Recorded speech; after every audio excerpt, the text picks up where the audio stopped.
Folia Audio. If the roles were reversed, right? He'd be crazy. Look at the man like he was a monster.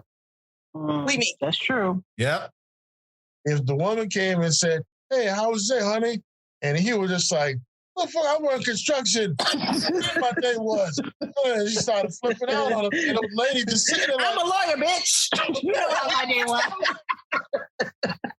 I'm black and male in America. How do you think my day was? filthy folks all day.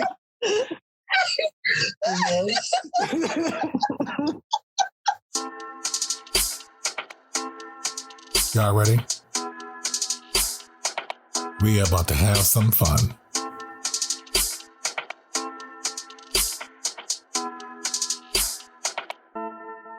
Y'all ready? Let's get into it. Let's talk about it.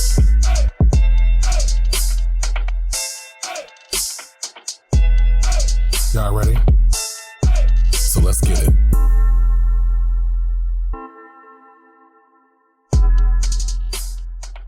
Hey everybody, welcome to another episode of the Social Tea Podcast. It is me, Terrell Hicks, and you can reach me at my socials at TerrellHicks on Instagram, and then the same on Twitter, but with one L in my first name. We got Shawn, Mike, Hello. and Saleia. Yep, I'm here. Introduce yourself to the listeners, please. Let them know who's in the house for the night. Go ahead. Somebody. Take it away, Shawn. All right. You got that girl. Go, girl. Get your shout out on. Go ahead, do your thing. You're so crazy. Hey everybody, it's Shawn. I am on Instagram and Twitter as at Missy MISSY_510 on Instagram and Twitter, and you can follow me on Twitch as Lord Megatron 25. Because she's famous. She is so famous. Lord Megatron. Famous. She's maker famous. I have. Go ahead. Wait, Mike. Go ahead, Mike. "Oh, No? God, he's gonna go." Yeah, I'm Mike, Mr. Mike. I'm only on Facebook as me, Mike Long, and Instagram as Ogun72. How did you come up with the handle Ogun? Ogun is one of the African spiritual, I would say, gods or spiritual deities that they pray to. Okay. I like it. You know he did. Okay, everyone. You know he did mention that in the last episode, right? I know, but you said that the sound and everything else was kind of messed up last episode. No. Figured, It's there. I had to take out the whole second half of the episode. Oh, so when Jen came in, okay. I had to get rid of But all we that. did say that. We did say we did. oh, Yeah, I had this to is get rid going to of all sound weird. And then your plates and silverware clinking all in the back. I had to take And all I thought I that put on y'all. out. I thought She I was like, put I'm everybody on mute. hungry. I had to take all that out. So it goes to What is she in a restaurant? yeah, pretty much. I had to take all that out in the back. But anyway, go ahead, introduce yourself to the people, to the listeners. Okay. All right. Hello, everybody. Good evening. I am Saleia Arkeesh. My handle is at Miss Arkeesh. That's MS. Not a thing. MSARKEISH,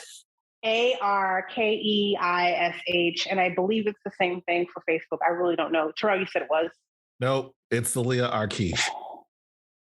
All right. Well, then look for Saleia Arkeesh on Facebook, and Instagram it's at Miss Arkeesh.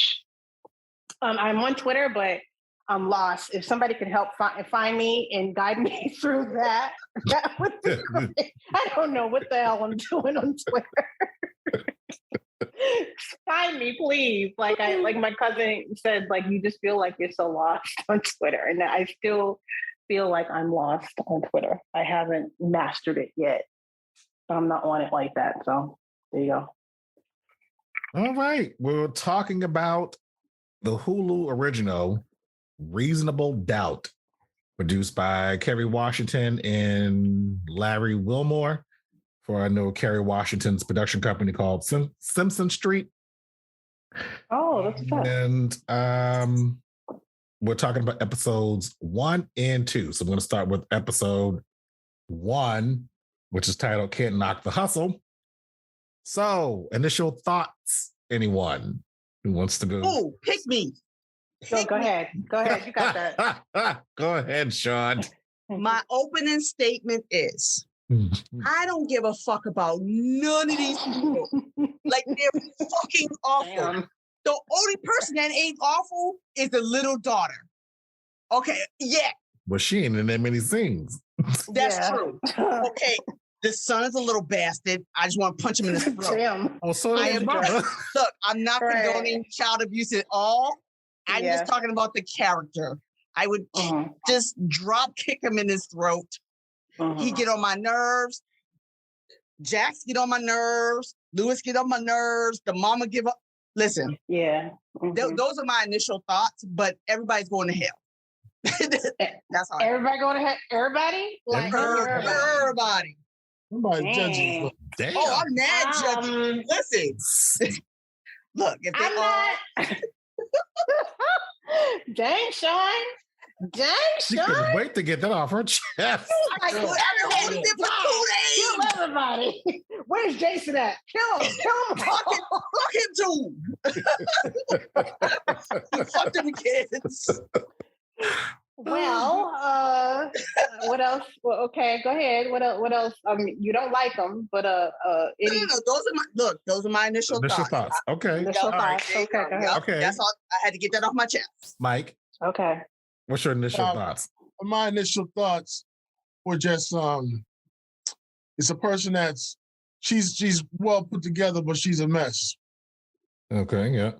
It's very No. Olivia. I It's very Olivia Pope. appreciate That's exactly what I Yeah. was thinking. That's exactly what I was getting ready to say. mean, yeah. Or I put it like this: it's almost like they're trying to be like Olivia Pope. Like Yes. Shonda Rhimes. I know I'm jumping into Mike's initial thoughts, but Shonda Rhimes almost kind of like set the standard. for Absolutely. Scandal with a Black female being the lead. Yes. Like they set the standard. It seems on ABC because there was no other show besides was it Get Misty from the 1970s that had a Black female lead. It was only that show and then Julia. Scandal And Julia. and Julia. Julia, give me a break. Well, I guess you're talking about in terms of like drama. in terms of drama, not sitcoms. Okay. They're talking about in terms of like dramas. Okay. So it's only Get Misty and Scandal. So it's like every Black female lead you see that is in a corporate world has some Olivia Pope in it. Well, I think that's But go ahead. blueprint that we're going off of because, Mhm. you know, Kerry Washington is also the director of this. So she's putting her little spin on it because she was the Olivia Pope. Yeah. But she only directed one episode. But go ahead. I don't want to cut. Mike, are you done? Yeah, no, I'm done. I'm done. That was simple and quick. Together, but a mess. I feel like they're all kind of messy. I don't want to throw this show away. So what's your initial thoughts? Go ahead. My initial thoughts are, I hope that the writers give us more backstory or detail or content on the stuff that they're showing us, you know, because there's a lot of things that I'm like, okay, we need to address this. Like initially what I thought, and this is probably why I didn't pick this show, because I had started the show before we had picked it.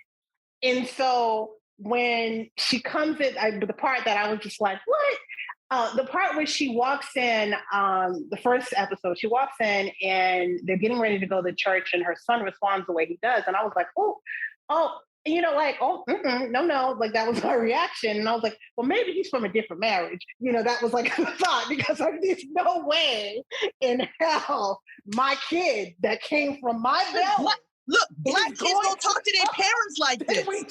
We don't do this. Even if they are the kind of parents that are like, yo, we don't beat our kids or whatever, there's just an understanding. What you're not gonna do is talk to me any kind of way.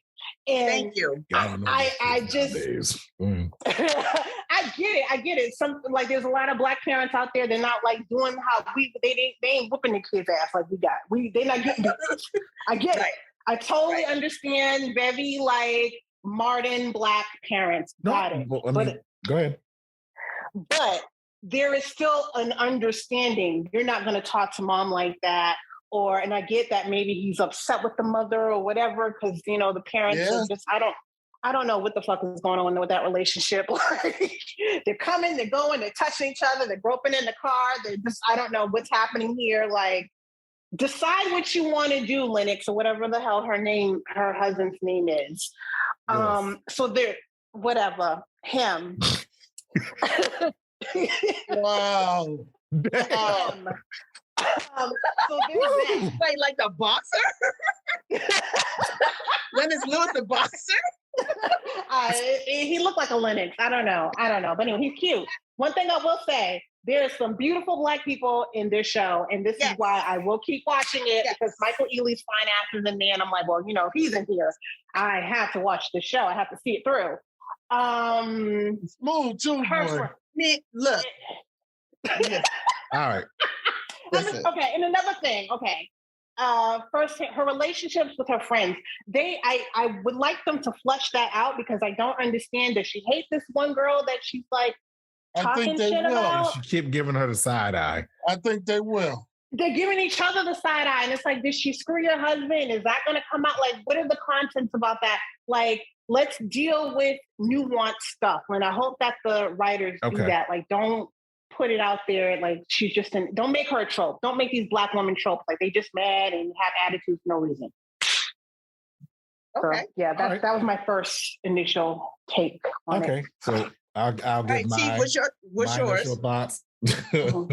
My initial thoughts was like Shawn's, but not as harsh.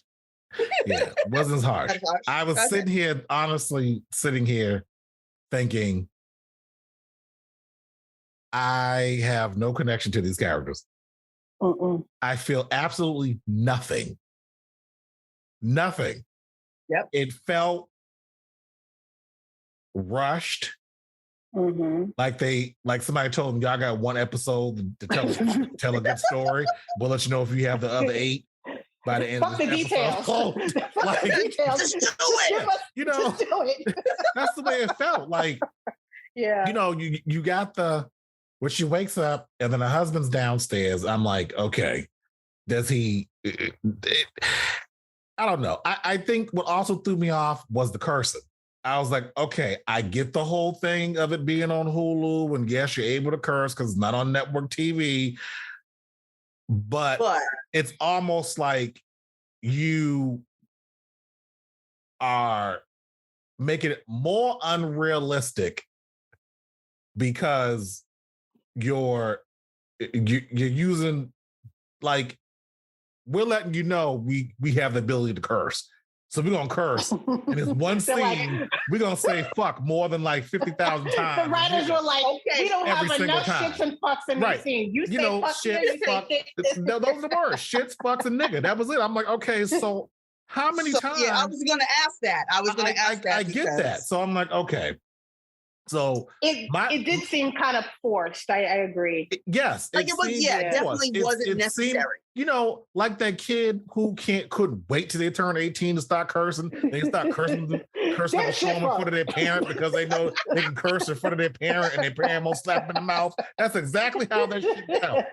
Like, just putting random words together. We can curse on TV and we won't even get in trouble. It was like that. It was like they were like, you're gonna catch a case, and it was like, wait, you can swear, motherfucker, you gonna catch a case. Yeah. So it was just like I felt nothing, and I remember going through the first episode. Just my initial thought was just I don't feel nothing for none of these characters. There's nothing in here that's making me want to be invested in the character. Nothing. I mean, okay, you see her, she wakes up, she's going to church, she's talking, like it was just, my initial thoughts was I did not get any. No, I didn't feel invested. It was just like, I'm watching these characters. Why? Oh yeah, for my podcast. That's pretty much the reason why I'm watching this now. Because now I'm committed for the podcast. But what I will say, I'm sorry, go ahead. Oh, what I will say is that, go ahead. Sorry. Well, just piggybacking off what you said, and let's talk about the very, very first scene. Right. In the first scene, you see her being tied up in some place by an assailant. You don't know who it is. You don't know why she's there, because this is 6 months before this incident. And after seeing the first episode, there's at least 5 suspects that I could name off of the people that would have some beef with her that would put her in that position. Yeah, her husband, her son, the dog, the cat, who else? The next door neighbor. I feel. But you know what? I feel like the security guard.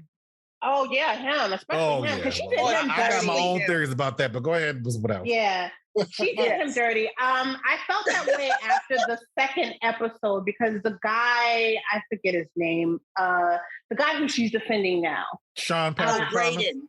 Yeah.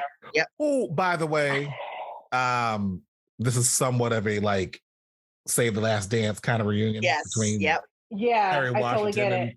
Even though Kerry Washington's not in the episode, she directed the episode. But she had him all over social media, and I was trying to figure out, why would they come into be in the same spot at the same time? And now I know why. Mm-hmm. But he plays asshole really well, I will say. He does. He just does it so well.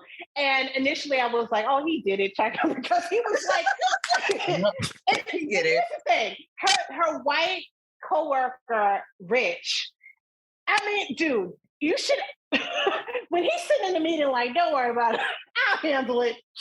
I'll gag her. Or like he said something that would be like, what? Like, what you gonna do? You gonna handle it? How you gonna handle it? So for him to be like, I had no idea. He did say something. Like, yeah, stupid. but that's exactly how they've been playing. They'd be just like that. He's like, I didn't think nothing of it. But you have to think something of it because you're a lawyer. You can't sit there and say you're the dopest, sharpest firm and not be sharp.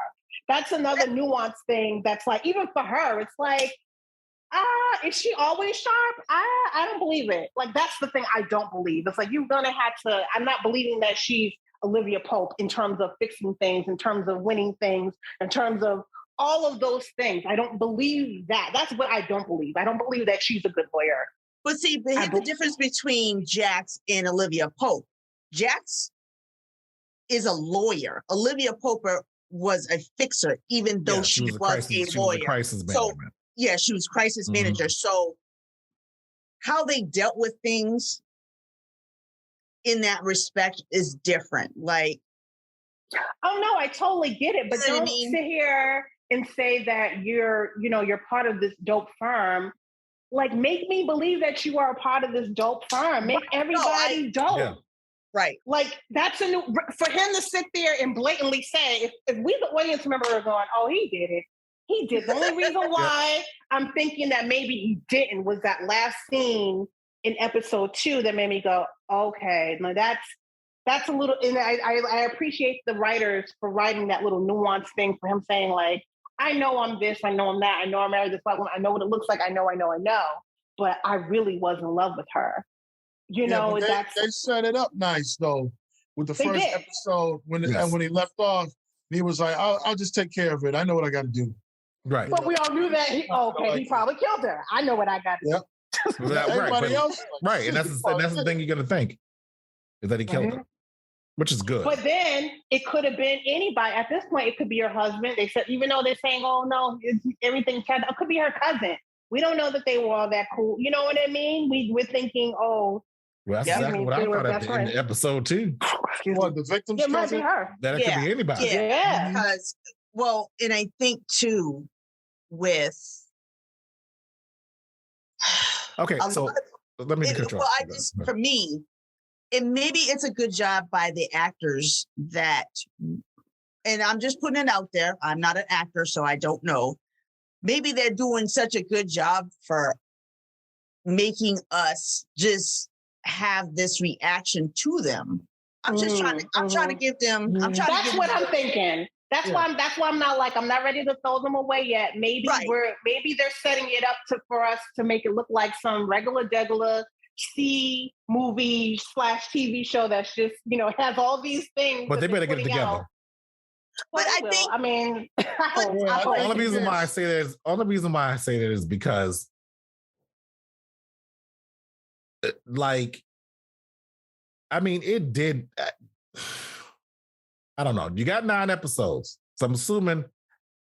I hope they better get it together. Pull it together. Because episode 3 better be slamming. Now, did anybody else think what I thought when the security guard showed up and was thinking when he came into the house? First of all, why are you coming in the house? The fact that he even was outside the car at her car like that, and she's getting creepy. out, and she's like, "Oh, creepy." He's just like, "Oh yeah, hi, yeah, I'm your security," and she's looking at him like, "Security for what?" And just that whole, it seemed again, it was a setup. There was nothing in there that made me think I should care about the characters.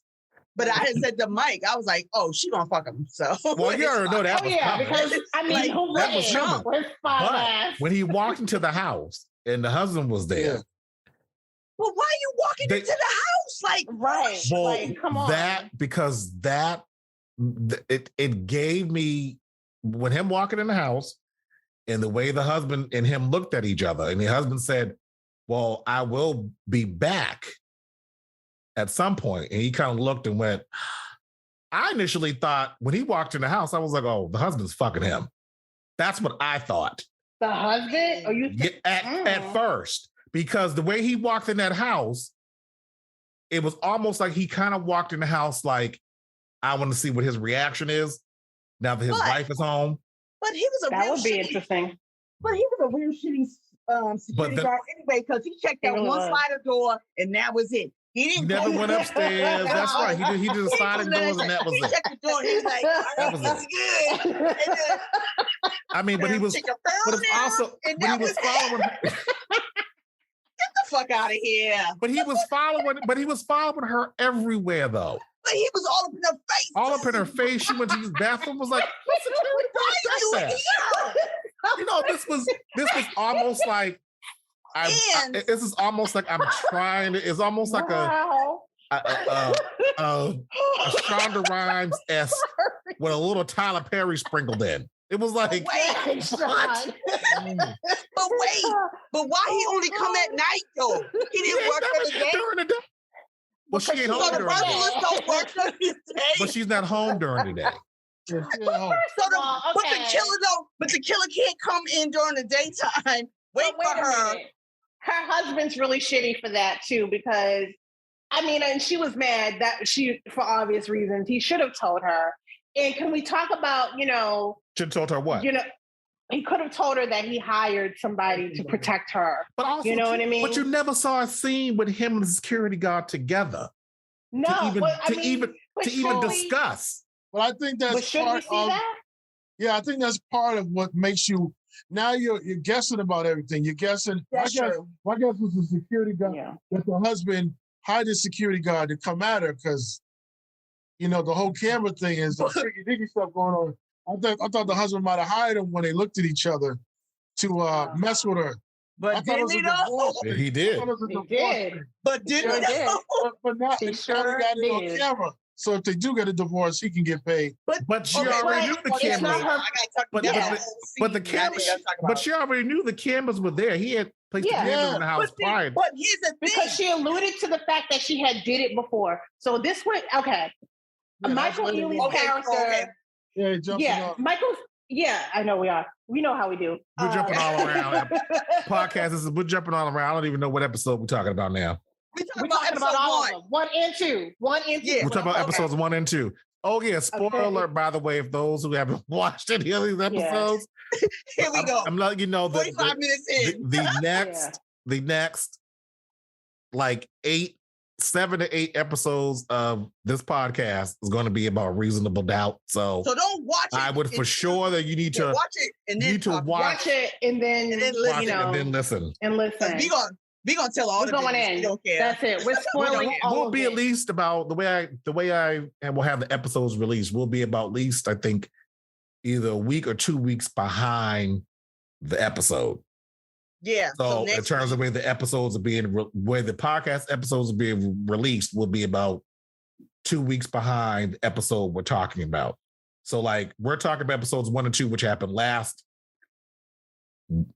Tuesday, because all those episodes come out on Tuesday. On Tuesday, we record on Monday. So tomorrow episode 3 comes out. We'll be discussing episode 3.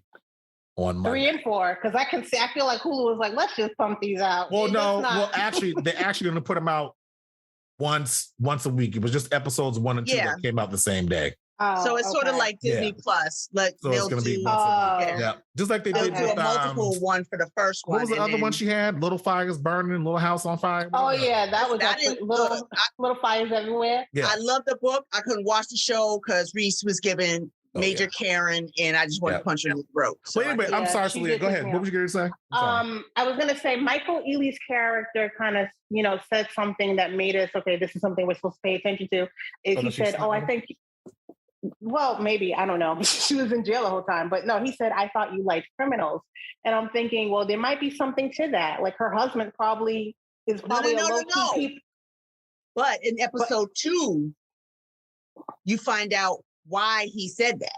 Yeah, because it's I totally figure I get it, and I'm like, I know there's something. I'm like, but this is all around because even her husband's not up and up. He's a peeping Tom, low key. Let's talk about that. Well, he is a peeping Tom. Okay, he might have been getting off on that. Because I felt like he was getting off on that. Because if you notice in the beginning of episode 2, the daughter goes, "Where's Will?" And then Jax goes, "Yeah, where's Will?" And he said, "Oh, he wasn't a good fit." And she was like, "He was last night." I know. I thought that was so funny. She was like, "He was to me." Yeah. Which she already knew he was watching. Yeah. But she already knew. I mean, she knew he was watching. She knew already. She looked right into the camera. But she has to. But they need to explain why the cameras are in the house. Yeah. But now because her husband's a peeping Tom. Like that's he liked that shit. He liked that shit. That's why. But no, I mean, he put the cameras in the house prior to him hiring Will. Because the cameras he's a peeping Tom. But I think that maybe she had a couple of indiscretions beforehand. And that, probably. And that might be their kink. And that could be it. The power, that's do you, whatever. Did they mention that though? I think they might have mentioned that. I don't. Well, they alluded to that. Well, they alluded to that of why he had the cameras in the house. Like they might have had a threesome or something before. Which you won your first indiscretion or something he said. Yeah. Right. So but at the end of episode 1, you don't know that. You just like, oh shit. Oh, she looked right at the camera. And we were yelling at the screen like, oh my gosh, like I was surprised. I was surprised because I didn't see it coming. I was just like, I saw it coming. I was like, look at that chocolate man. She's gonna be all over him. Look at this man. Okay, but can we talk about? Speaking of the chocolate man, he was very handsome man.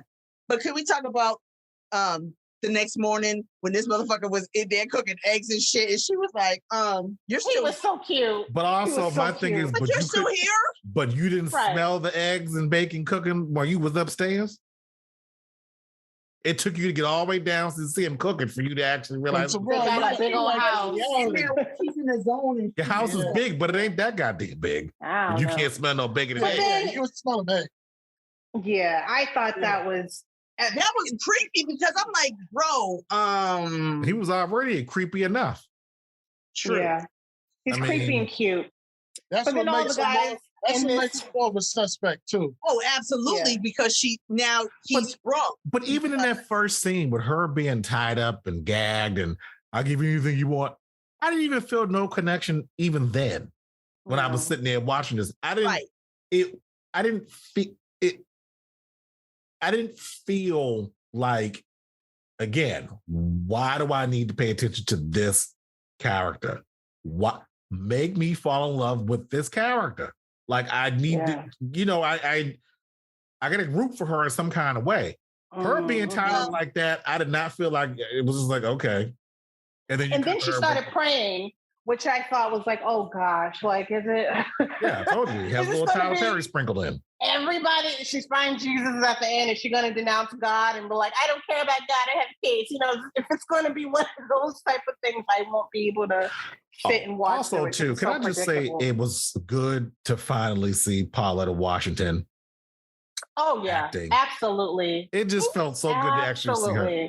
Denzel's wife. Well, that's who she is? Yeah. Yes. Yeah. Her mother's Denzel Washington's wife.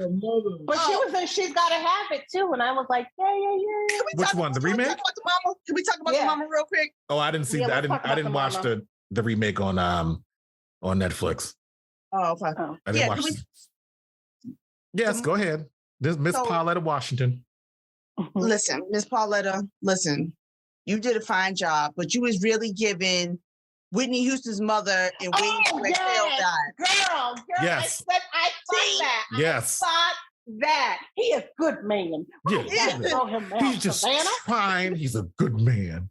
I was He's like, just trying to do right. He hit you that one time. My God, he hit you that one time. Okay, I'm gonna leave the next question to the We Got Questions because I don't know if anybody keep this. I'm gonna leave that. So, but the mother definitely was giving he's a good man. And granted, the actor that plays Lewis, I've seen him before. Listen, he is a very handsome man. He is very handsome. He's playing the victim, but he's not the victim. Can I just say how you know he's not the victim? What? How you know he's not the victim? I mean, he's right. Mike is right. Yeah. Just because he's creepy don't mean. Okay. Don't defend his creep ass. I'm just saying he's a creep, yet they're having trouble communicating. She got all these issues going on, and backstory but she's bitchy and fake. I don't like that. Yes. But she don't want to talk about it. She's bitchy and fake. I don't like that. I got beef with him. I got beef with him for what he did to her in the car, and it was like, all right, bye, see you later. I know. She's drunk. You know she's drunk. She came over here in the Uber, and you was like, I didn't buy. But what I don't, what can I just say? I was just tired of just hearing them fucking argue. That shit was getting on my nerves by the end. That's probably why the little boy is like, that shit was getting on my nerves. It was like they all come together, and all of a sudden she say something. He's like, see, that's what I mean. I'm trying to talk to you, and you coming up here all rude, ignorant and shit. She's cursing them out, calling them all niggas and fuck this and da-da. I'm like, you just got home from work. He asked you, how was your day? What the fuck you asked me about my goddamn day? What? And then you turn around scenes later and say, well, you don't ask me about my day. But then she turn around scenes later and say, well, you don't ask me about my day. And I'm sitting there saying, bitch, that's all he has to do. You cut the fuck out. It's that angry black woman trope. It was just like you said. You ask me about my day for. You don't give a shit about my goddamn day, motherfucker. You don't need to be asking about my day like everything is all fucking peachy and shit. And then he turned, well, you never asked me about my day. He did, like 6 years ago. See, I couldn't do that shit. Asked you every time we saw him in the starting scene, that's the first thing he asked. How was your day? How was your day? And I'm just like, you can't win. It was just like, damn, dude. But that's why I said, but. Yeah, there's a but to this. Go ahead, defender. Oh, no, ain't nobody, no. This is exactly why I said we was going to get to a fight tonight. We're going to be in the bed tussling with each other. Go ahead and defend her. I'm not defending her. But I'm saying, don't portray yourself to be the victim when you had some hand in this shit. Yeah. within all of it, even in the separation. But what I don't get, okay, and this is maybe I should save maybe I should save this for the I got questions or whatever. But what I didn't understand. Well, I don't know. I have to say this now. It's on my heart. Go ahead. What I didn't understand, for him to be like, I gave you an ultimatum. First of all, you already know the kind of woman you married. Yeah. She's a boss chick. She's a boss chick. She's a lawyer. She's driven. This is the kind of woman you married. You cannot then try to separate her from the thing that's her passion. Like, that's fucked up of you. And the same thing could go, either way. Yep. If it was him, she'll be doing the exact same thing he's doing. Right. True. But then she would have to come to grips with the fact that she married this man who was like that before they got married and after they got married. And during the relationship. I don't know. He got cameras. What does he do? Is he Tommy? He's a video game designer. Okay. That makes sense. Well, they need to amplify that. Like, I need to see him playing. He needs to be at work. He needs to be in the actual. There was a scene when he was. Well, he discussed it or something. Yeah, but no, there was a scene where he was playing video games and stuff, and and she called. He was playing video games. Yes, it was him designing video games. He was playing his game and trying to figure out like the bugs and stuff. Okay, really? Because they didn't say that. They just showed him really don't go into it. The phone rang. He answered and. Yep, he's like. I mean, he could be a graphic designer or. And she's like almost like, what's your problem? The internet. But the son had asked, "Hey, Dad, can you show me the game that you're working on, or something like that?" Oh, Go ahead and defend your home. I'm just saying. Well, I'm defending him. He hasn't shown anything yet, other than being creepy, that he's the cause of the breakup yet. So far, yes, he has. Yes, he has. He said what has he shown? He said he gave her the ultimatum. Here's the thing. Yeah. No, you're right. The ultimatum is big. Like you said, she's a power person. So, as messy as she is, there's things that, because she really wants to be with her husband. And she said that. She said, I would like to, even though she's fucking up. I don't know. I can see her going on without him. I don't know. I don't know if she really missed him and stuff, but I don't know. I think she missed the dick. She didn't miss it that bad because when they were getting it on, they stopped and started arguing. I was like, okay, what the hell? Okay, but I got a question though. How you go for like a 5-mile run, come home and take a shower, and then in the shower, and then go to work? Because she ain't had it. I mean, that's how she got to get it somewhere. Some people go to the gym early in the morning and then go to work afterwards. So this is part of, to me, I saw that as this is part of her whole being driven. And also, can we also, what I was sitting there thinking also is that, can we please get to the point where just have a Black woman in her natural hair? They tried. The only reason why I'm saying is because it seems like every day she has to press her hair. I'm like, which is a lot of work. I mean, it's curly when she's at church. Yeah. And it's straight when she's at the office. At the office, but maybe. But I'm like, every time she wakes up, her hair is curly. So I'm like, you got time to press your hair every single day. Yeah, because that's a lot of That's what I'm saying. You went for a 5-mile run. Right. You took care of your business in the shower. It had time to press your hair and still get to work on time. She was in there before. But at least with Viola Davis and I'm gonna get you, sucker. And how to get away. Josh, that was on. But at least in How to Get Away with Murder, they do the whole scene of her taking her makeup off, taking the wig off. At the end of the day, this is how I come home. It was that one scene, but it's set up. It was the only one scene that they only had to do once and set it up for the rest of the series, because you already knew when she came home. You got it. Exactly what she was going to do. But so when you saw her Viola Davis. But she fought for that, though. That she said she fought for. She had exactly to have that. She had to fight for that, and this is. I think it's a pet peeve of a lot of us when I see that even with Olivia, it was like, okay, girl, we need to see you wrap that shit or something. Like you're not going to sleep. Her with no bonnet. Nah. Olivia? So, no. Yeah.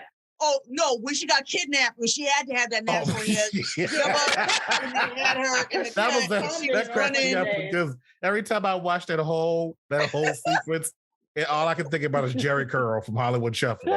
Jerry Curl, because every time you saw her hair was getting smaller and smaller. I'm like, Carrie. I feel like Carrie, I love you. We love you, Carrie. I feel like there's little nuanced things that make me think the powers that be that give the okay on those type of little things, it's like you're lazy. It has to, because all it would take, like you said, Terrell, all we saw was that one scene. Viola Davis only had to do one scene. We were like, and we all loved it. We said, yes, thank you. It was true to home because anybody, if you are a Black woman and you are in positions of power and you have to show up pristine or whatever, that don't happen by osmosis. We got to wear a do-rag. We got to plait our hair. We got to do all these things. So you have to put that in there. This episode is powered by Poddex. Poddex are unique interview questions and episode starting prompts in the palm of your hand. So whether you're a new podcaster or an existing broadcaster looking to take your interviews and podcast episodes to the next level, you're going to want to check out Poddex. Visit poddex.com to get your Poddex today.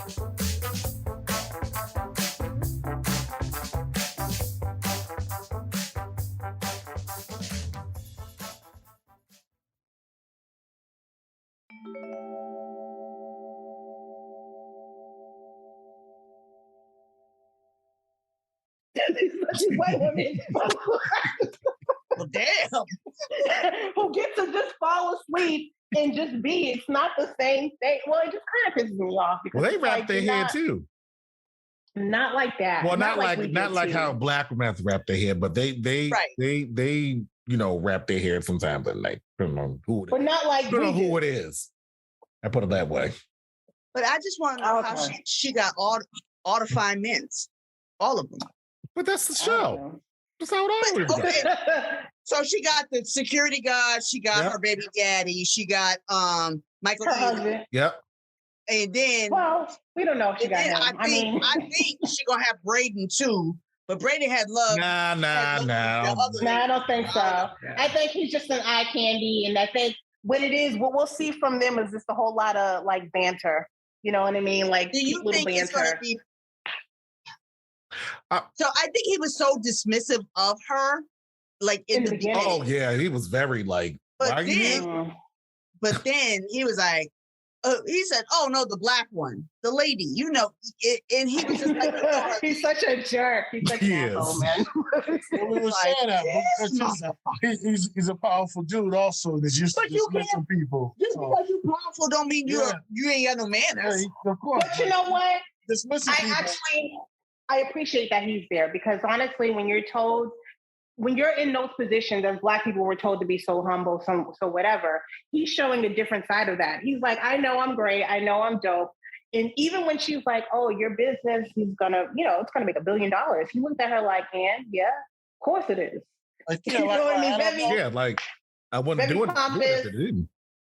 Right, exactly. But I'm all for being, hey, I'm awesome, X, Y, and Z. It's when you become arrogant for no reason that I have arrogant in the beginning for no reason. Yeah, in the beginning. Yeah, he wanted to get it done. Because he figured, what's the white guy's name? Rich. You can't forget that's Rich. Common. That is very common. He's like, that's what they call me. Yeah, he figured Rich would go ahead and get it done. That's what they call me. And obviously, Rich didn't get it done because the she's dead. So, which also made me think that his partner might have did it. For what reason? We said that because she can bring the company down. Right. The reason why that made me think that, because when they went to go look for Braden and he wasn't in the office, and he's like, oh, I don't know where he is.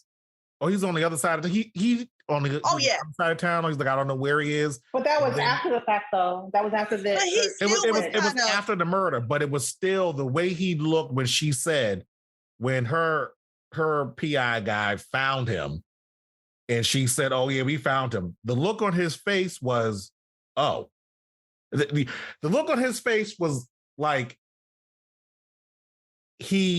I know they gave that's the whole reason why, and that's if they lead on that, that's going to be a red herring, because what is that? That means like a red herring is, I'm going to throw something in the mix to put you off the scent of who you think it is. Okay. I'm going to put that scent on somebody else. And then when you realize it's not that person, it was this person. Yeah, that's what a red herring is. Like you said, it's probably the little girl. We're all like, it's this person. It's probably her daughter. None of y'all. But I had to kill her. I was just, but the look on his face made me think, when they said, when she was like, oh yeah, we found him.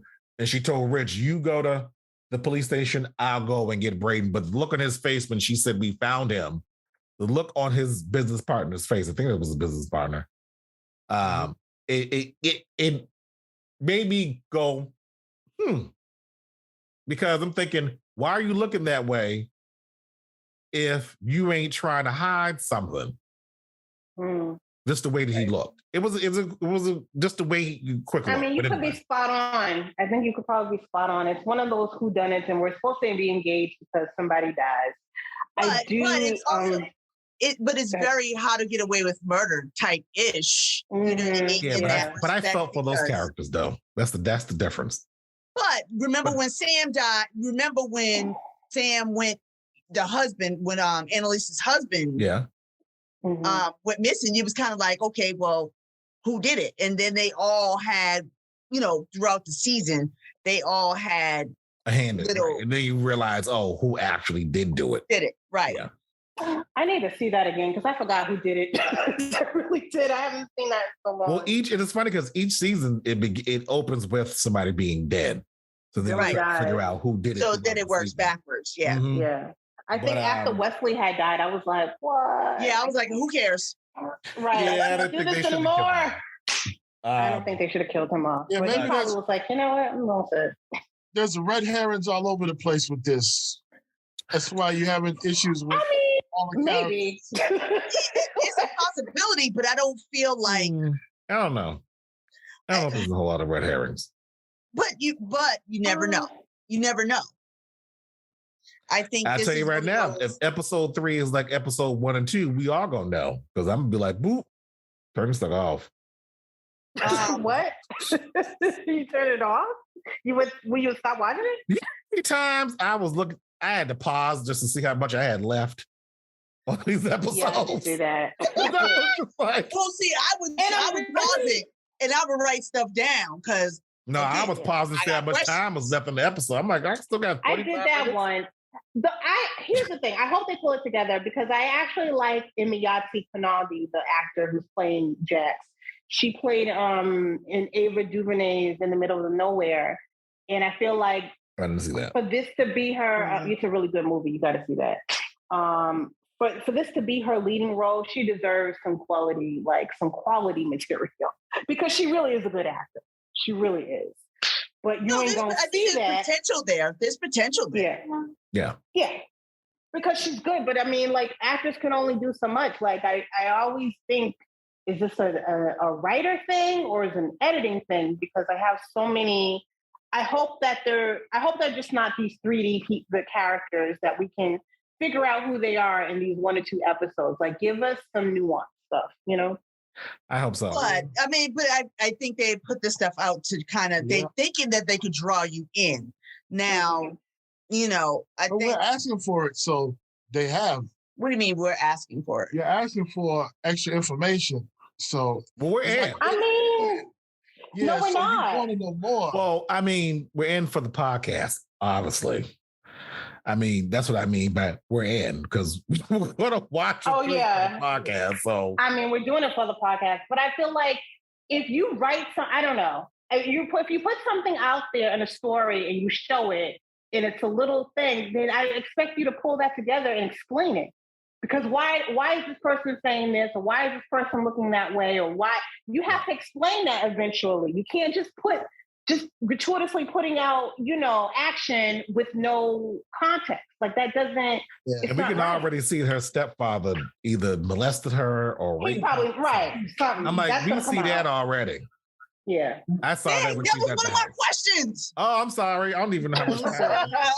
I mean, I felt like you were going to ask that too, but go ahead. I had to because. All right, so should we get on to the I got questions section? So let's go on to I got questions. All right.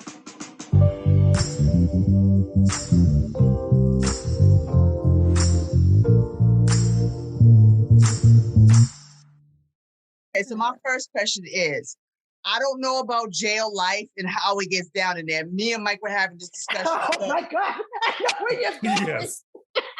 But how? The braids were tight. The braids was tight and the lineup was done. Who got time for that? I was like, I don't know, maybe there's a Dwayne back there who was like, let me hook you up before you go.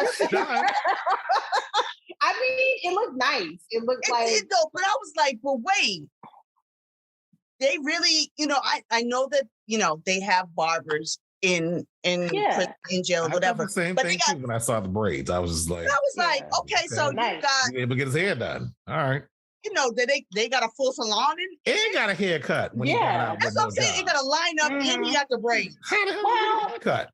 If you figure 10 years, maybe he did, some work, saved up 10. I don't know, 16, I don't know.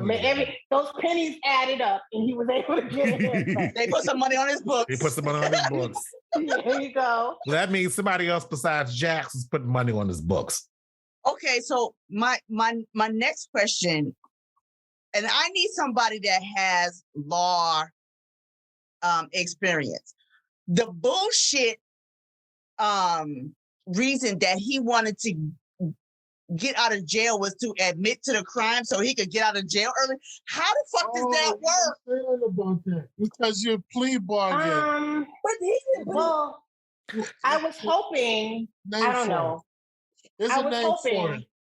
Yeah, but snitch. No, it's not No, snitch. that's not it. In order for him to get out of jail, in order for him to get parole, he had to say, yeah, I did it. And they was like, okay, let's get you out of jail. Had you said this last year, if he doesn't admit to doing it, like he hasn't been for the longest, then they feel he's not being remorseful about what he did. And they said you did it because he's been convicted of it.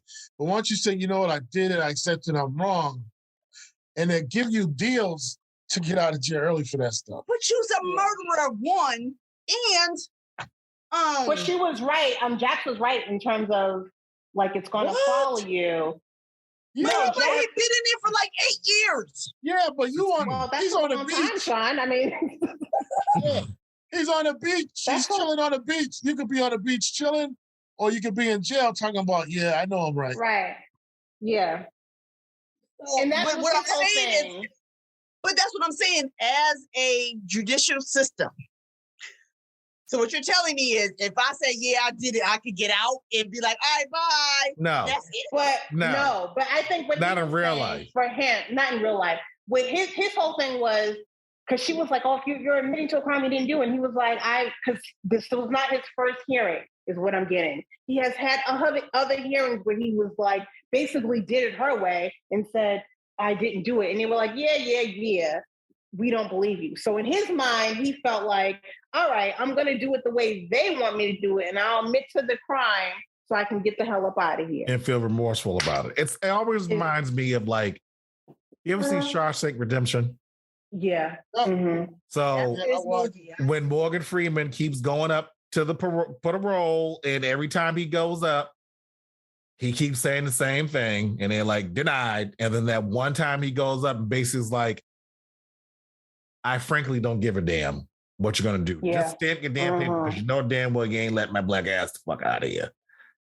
And I do have remorse for it, but it don't matter because you're not letting me You're not going to believe me. And then they realize like, oh, he truly doesn't really, he's not going to harm nobody else because he really don't give, I don't know forgot why he was in prison, but bank robbery, armed robbery. Yeah, something like that. But they let him go. And this like it kind of almost reminded me of that in a way, because he had to put some type of believability behind, even though he didn't do it. Everybody can go up there and say, "Oh, I didn't do it." You're saying it as they're fucking pulling you, go in the police station. I didn't do it.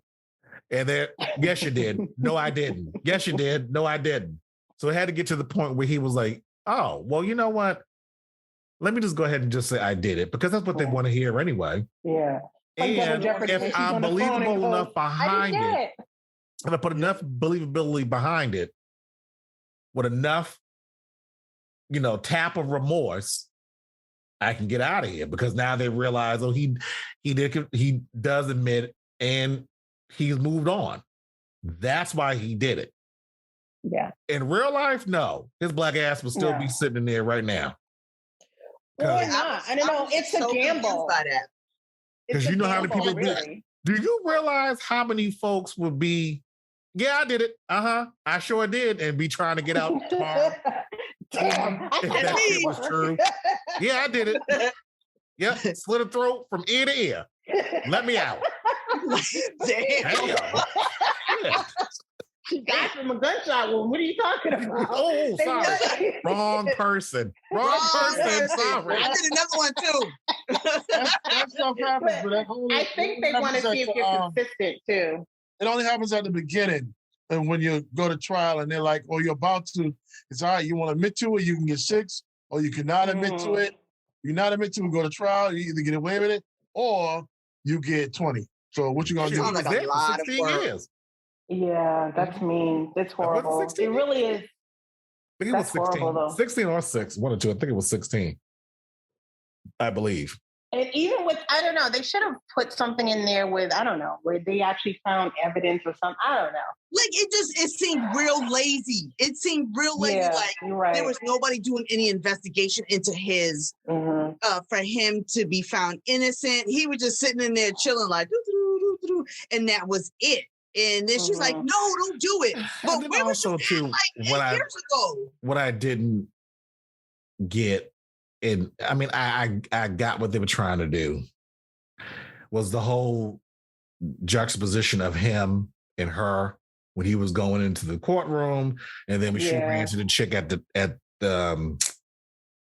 the office who, basically she bumped into, and she's like, when a black woman says she's been sexually assaulted, you better believe her, or something like that, or one woman. Yeah, but that was so weird. And then she goes to the bathroom and feel like she has to. I was just like, what is the purpose of this scene?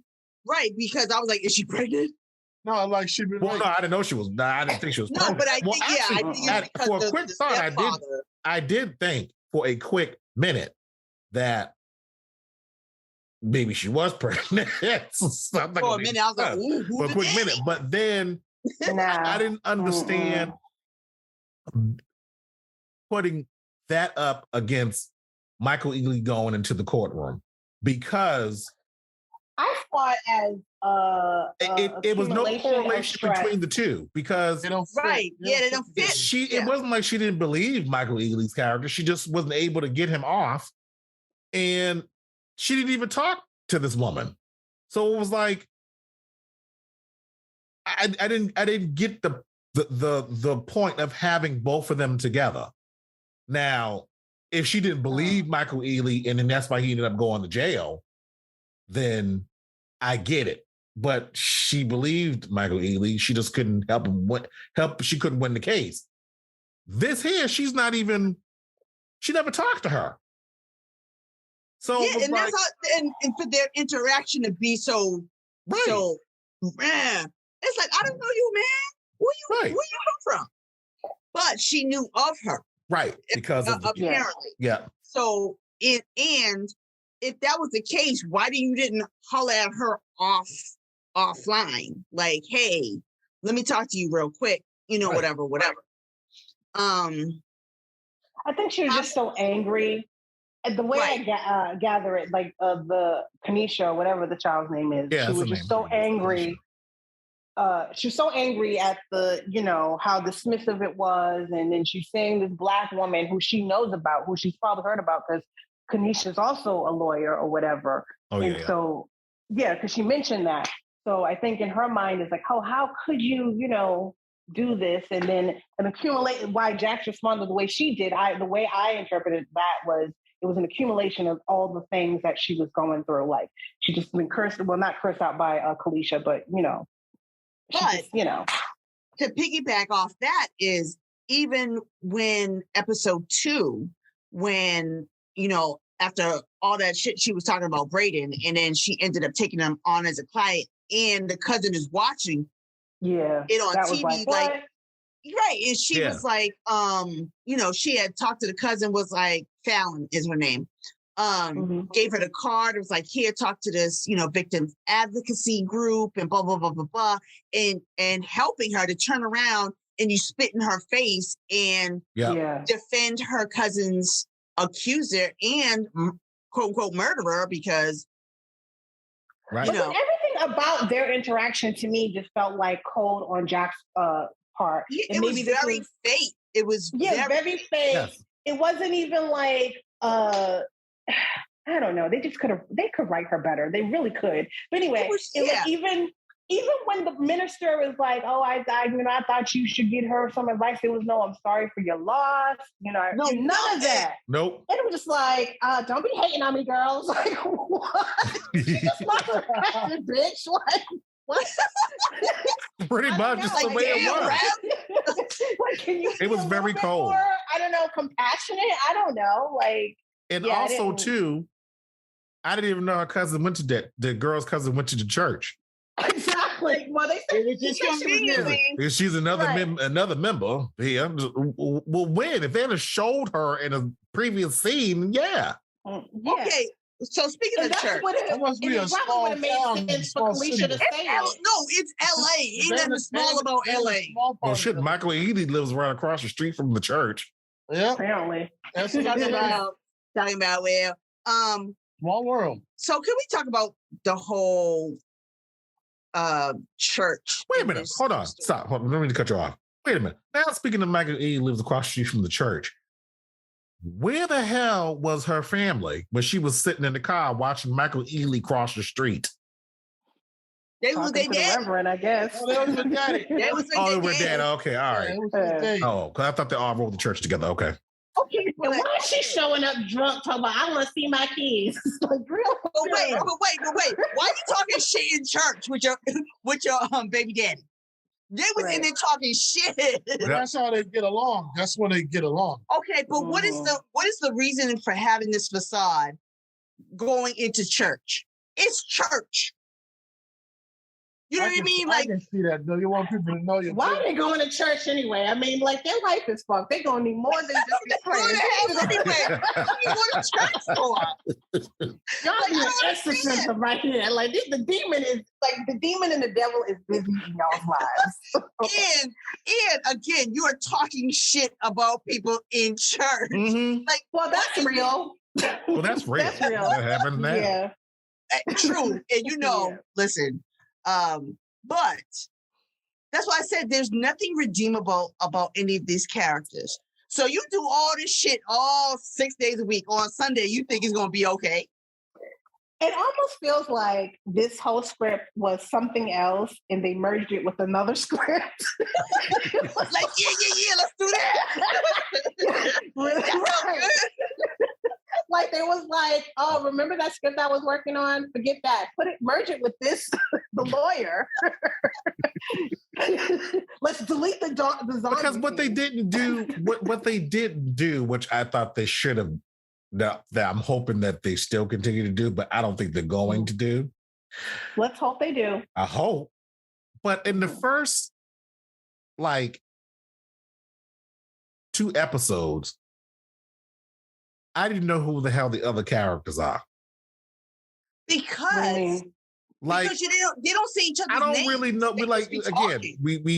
They give you bits and pieces of who each character is, but not really. Like, with her friends. Okay, you meet with her friends. Okay, so who the one chick she seems to have an issue with because she keeps which I don't understand. Giving her the side eye, but I don't understand. Who is her? Who is she? Because I've seen her.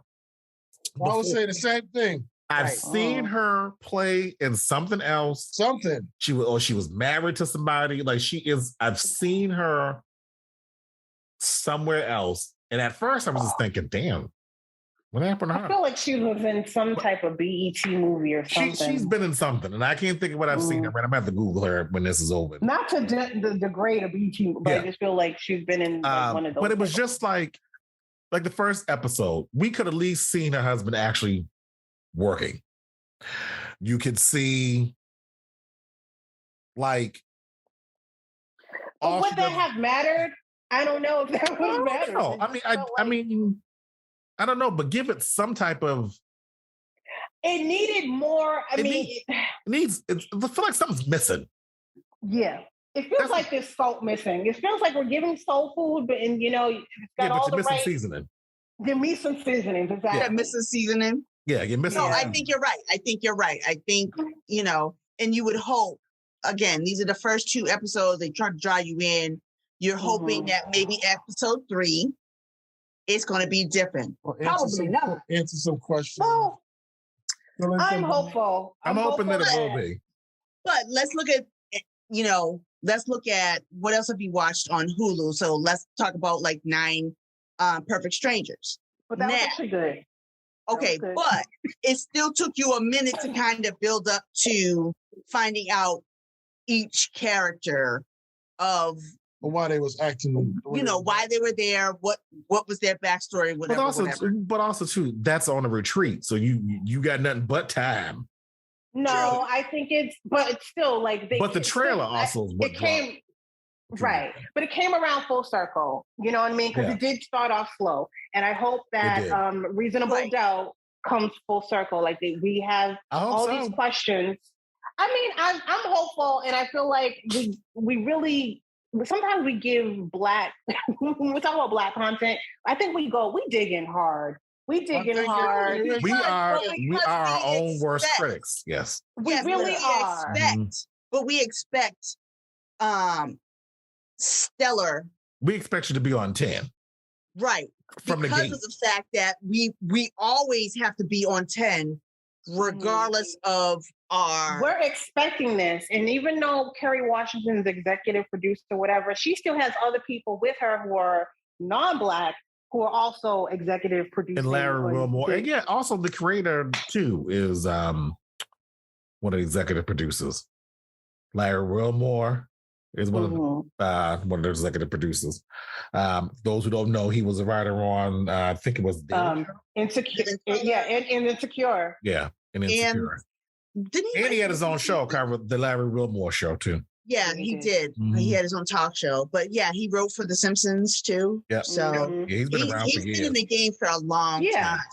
So you have these heavy hitters on there. I feel like we have to kind of give them some credit, and maybe, like you said, Shawn, maybe they're just putting it out there and we're going, oh, they're all trash. And then we watch the show and then we see that, they have all these nuances, and that's why they are the way they are. You know what I mean? But again, I just... And see, I'm want to usually be rooting for these characters. I don't feel like I still at least want to be rooting for a character. No, I don't think that's going to happen with this. At some point, or just make me be like, I'm rooting for Michael Ealy, not because he's fine. We don't even know. But we don't even know. It's because he's fine. Don't lie. Don't lie. We don't even know what his storyline is going to be, except for the fact that we're trying to figure out whether they slept together. Yeah, you don't know they did. But they did. Come on. Yeah. Come on, because when she was reading a letter, quote unquote, while he was doing his thing, the last line was, "I love criminals." So she said it to him in some sort of context back in the day, whether they was fucking or not. So I don't know how, with him being in jail and her being a public defender. I think that was before he went to jail. Yeah, before he went.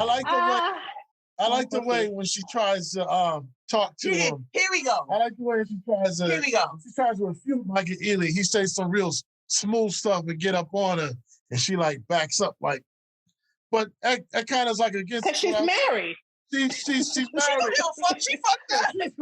I know. You already But fucking she said security that. guard. Her ass ain't no damn. She was mad that night. You know what I'm saying? More married than She's man been on mad the a moon. couple of nights. Yeah. But wait a minute. She wanted to do that. Was that she screwed him after the car situation, right? I mean, I would have done it too. But yes. Was it after the car scene? It was. It was after the car, so she was not involved right anyway. No, it was like a day or two later. Yeah, not right after. But she was The first time he stepped in her house. I knew that was going to happen. Yeah, I was Once I realized that him and the husband wasn't sleeping together, then I was like, okay, yeah. Terrell was like, somebody sleeping with somebody. Somebody. Because when I saw that, the way he looked at him, he was like, well, I will eventually. The daughter asked him, when you come, why can't you just stay here? And he was like, oh, I will eventually be back. And the way that what's his name? Will? Yeah, the security guy. Yeah. Yeah, the way he looked like, oh, man, like, I guess it's going to be the end of us. Like, that's how I took it. Because the way they looked at each other made them, it gave me the assumption that them two were sleeping together. He just hired him to be his security for the house. To me, I didn't get that. I didn't get that vibe. Then it quickly I got went the away. whole, he set her up to catch her for some shit. But she already been caught. You already know who you get married to. Because you give her an ultimatum. You don't give two shits about who she's sleeping with. I really don't think.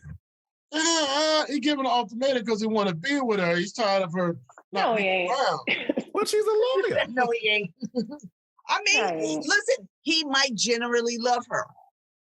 I think there's love there, but there's toxicity more. They're both toxic. Oh, absolutely.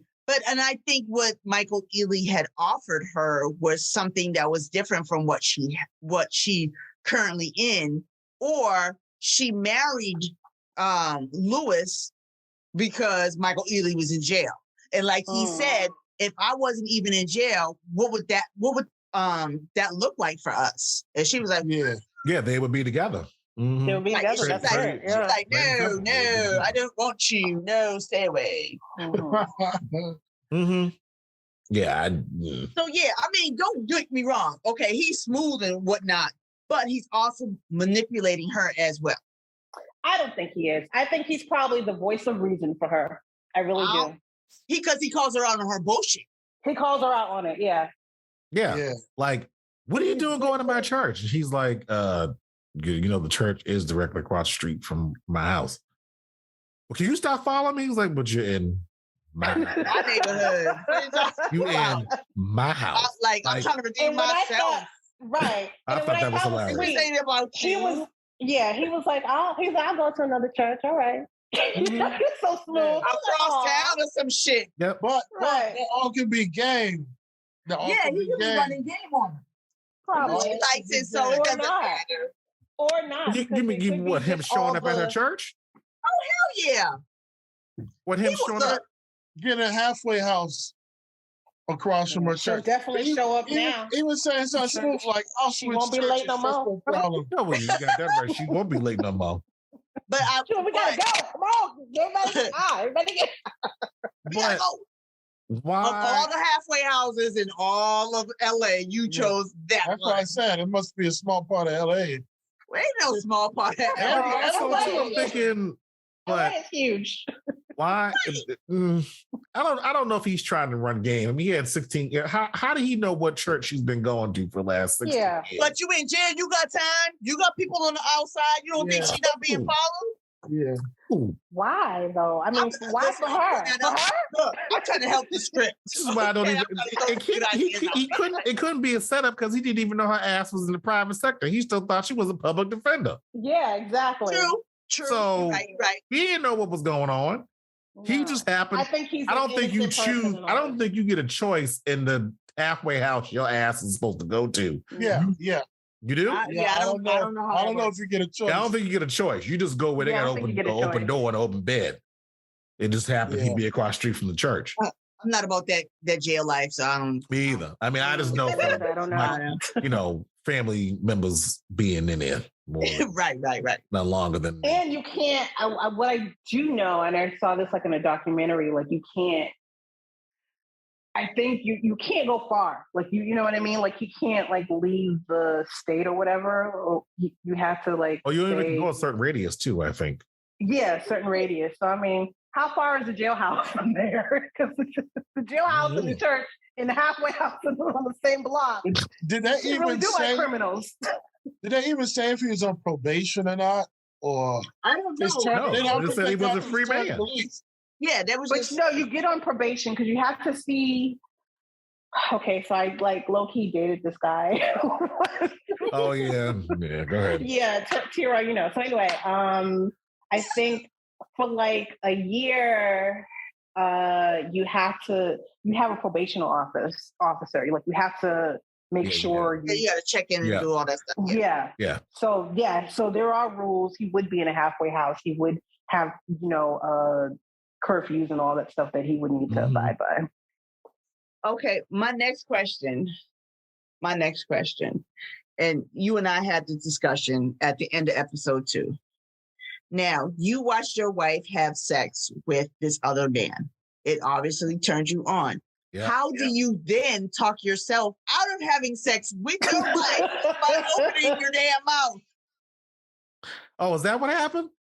Yeah, that's what happened. Because I fast forwarded to. I was like, every time there was a sex scene coming, I was like, just fast forward this shit. I was like, those were the entertaining parts. I was like, ain't nobody got time for this. I was not interested in that. And then I only got to the part when she started.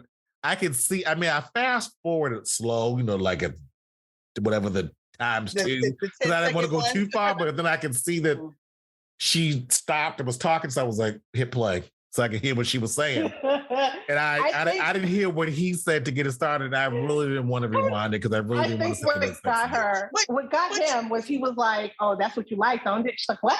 It's like, "Well, girl, that is he told her to turn around." That's what it was. Yeah. Oh. And that's what he was like. That's what you like, don't you? And she was like, "What?" I was like, "Girl, you do like it like that. Don't even lie." Like he was all in the camera. Exactly. But it's different when it's somebody else, not you. But she knew he was watching the camera. Okay, but that being said, don't come in here and make it a demand. Just shut up and get it any way you can, and let's move on. I'm such an asshole. If I was her, I'd be like, yeah, that's exactly the way I like it. And I would have kept it.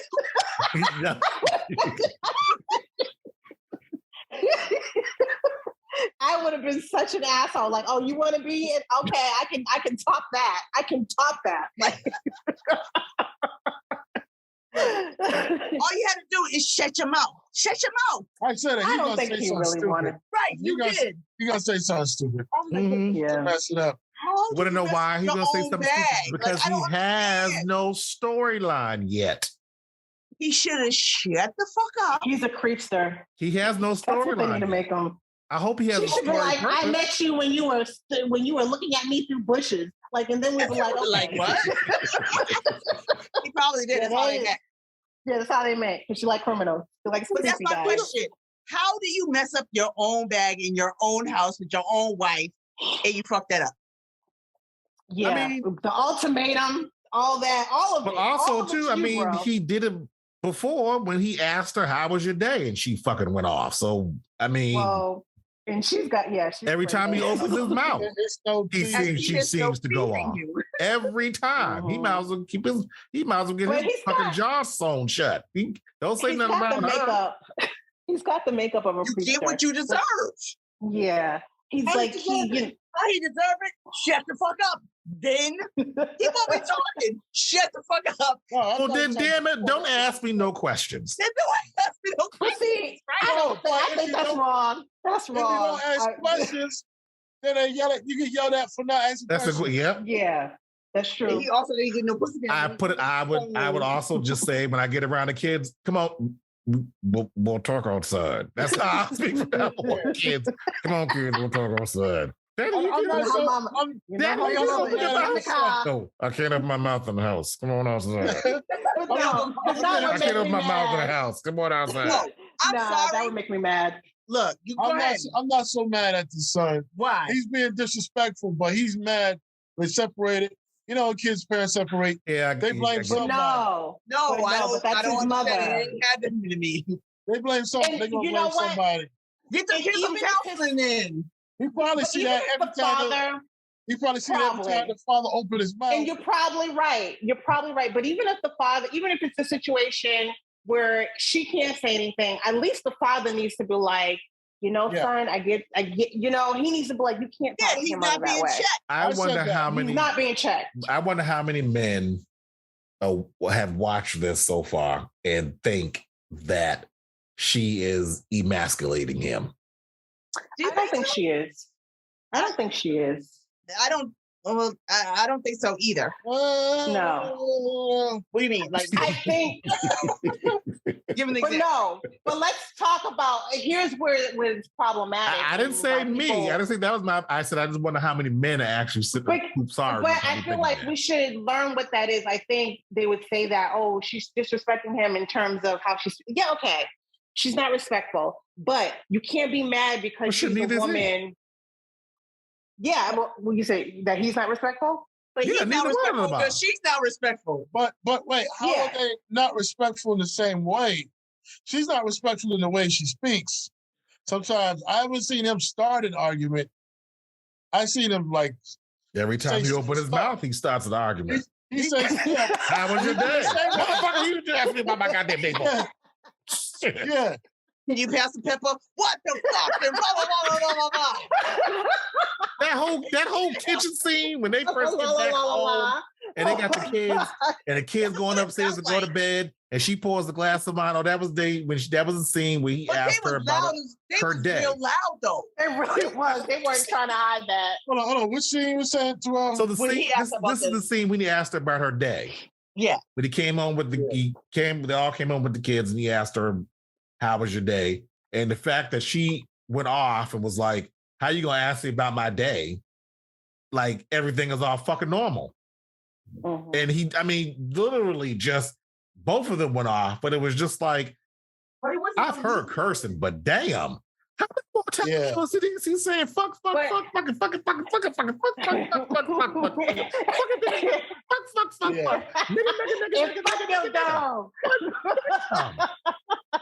Hey, but you think that comes from her repressing what's going on?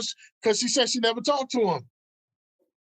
And she got all this stuff going on, like I said, but she never. Well, damn, how long did you never talk to him? I mean, these arguments ain't new. You had two kids, you can talk some kind of way. He probably say something like, well, those are some nice shoes. The fuck you know about my shoes? You know about this stuff going on. And she going off. You don't know how far I had to walk in these shoes. My feet hurt these shoes. Feet hurt. Fuck you and your compliment. All my life I had to fight. I had to walk. I had to walk and I had to walk here. I walked and I walked up these stairs. Why do we have stairs up this house? Fuck you in this house. He sitting there with his mouth open and his head up. I just thought there was some nice shoes. I didn't see them before. I guess in real life, a guy would be like, divorce. She's crazy. Yeah, divorce. It can't be. This ain't the first time they've had. No. Now at the same time, if the roles were reversed, right? He'd be crazy. Look at the man like he was a monster. That's true. Yep. If the woman came and said, "Hey, how was it, honey?" and he was just like, "What the fuck? I work construction. My day was." And she started flipping out on him. And the lady just sitting there like, I'm a lawyer, bitch. You know how my day was. I'm black and male in America. How do you think my day was? You don't think folks all day?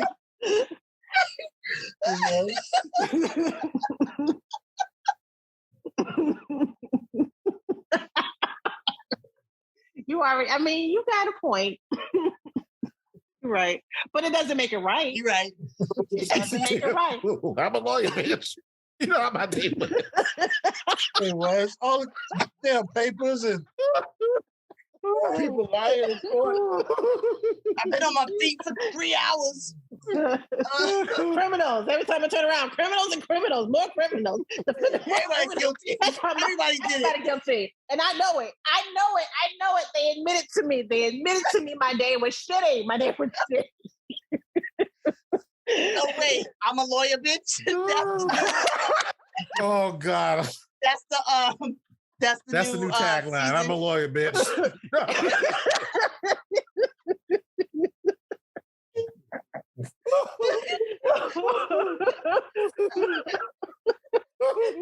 That's gonna be your answer for everything. You're right. God, if she hadn't said that in the show, now that would have been hilarious.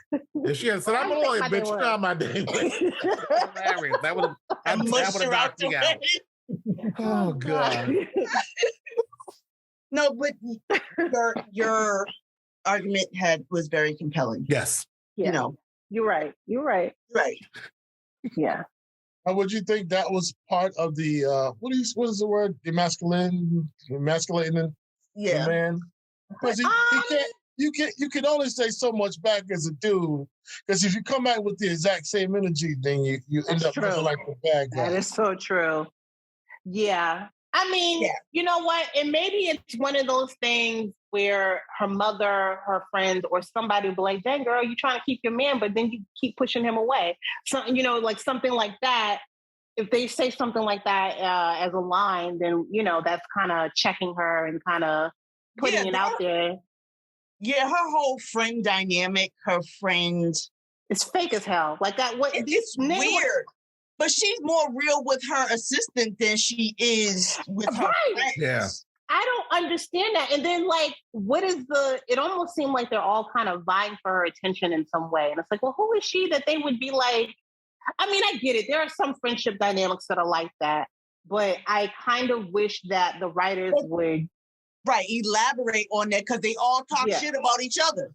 Exactly. It's like this thing, ain't none of this real. Like, who is her friend for real? Like, who is her friend who's going to check her and be like, bitch, please. Like, you need to get your shit together. Except for that one that side eyes her. Oh, you mean the one that everybody looks at when she opens her mouth? Yeah, I mean, she got everybody looks at her like what is that? I just have to get ready to speak again. Yeah, but what is that about? Like, how do you have this person in your group and you don't even like her? Like, what is that about? Like, how's she gonna tell me to stay with my man when her man's cheating with her man? Maybe it's because she took her man back. They looked down on her. I don't know. Because her man cheated. I mean, but then that's wrong too. I feel like, and particularly because we have. But the way she said it, I'm sorry, I didn't mean to cut you off. But the way she said it at the luncheon was just like, they're talking about, Jackson, her husband, and she mentioned something, and then somebody else said something, and then she ends it with, well, I found my man's eating somebody else's pussy or something she said like that. And it's just like, and then we're like, girl, what happened? That was just like, oh, that sucks. Anyway. But they were looking at her like, where the hell did that come from? Like, oh, damn, girl, that's so. We've asked about that. Are you still kissing him? Right. Or are you on stage? Right, they was like, oh, you passed the croissants? All right. That's fucked up, girl. And they just kept. Like, they were more concerned about Jack's husband than they were with the other one. But remember Jax mentioned something about, I guess they all went to school together, or her best friend, who was a little short woman that was behind her when the other chick left. I guess. Why does she have to tell her that she's her best friend? But anyway, go ahead. So are we insecure? Right. Are you my best friend, right? Go ahead.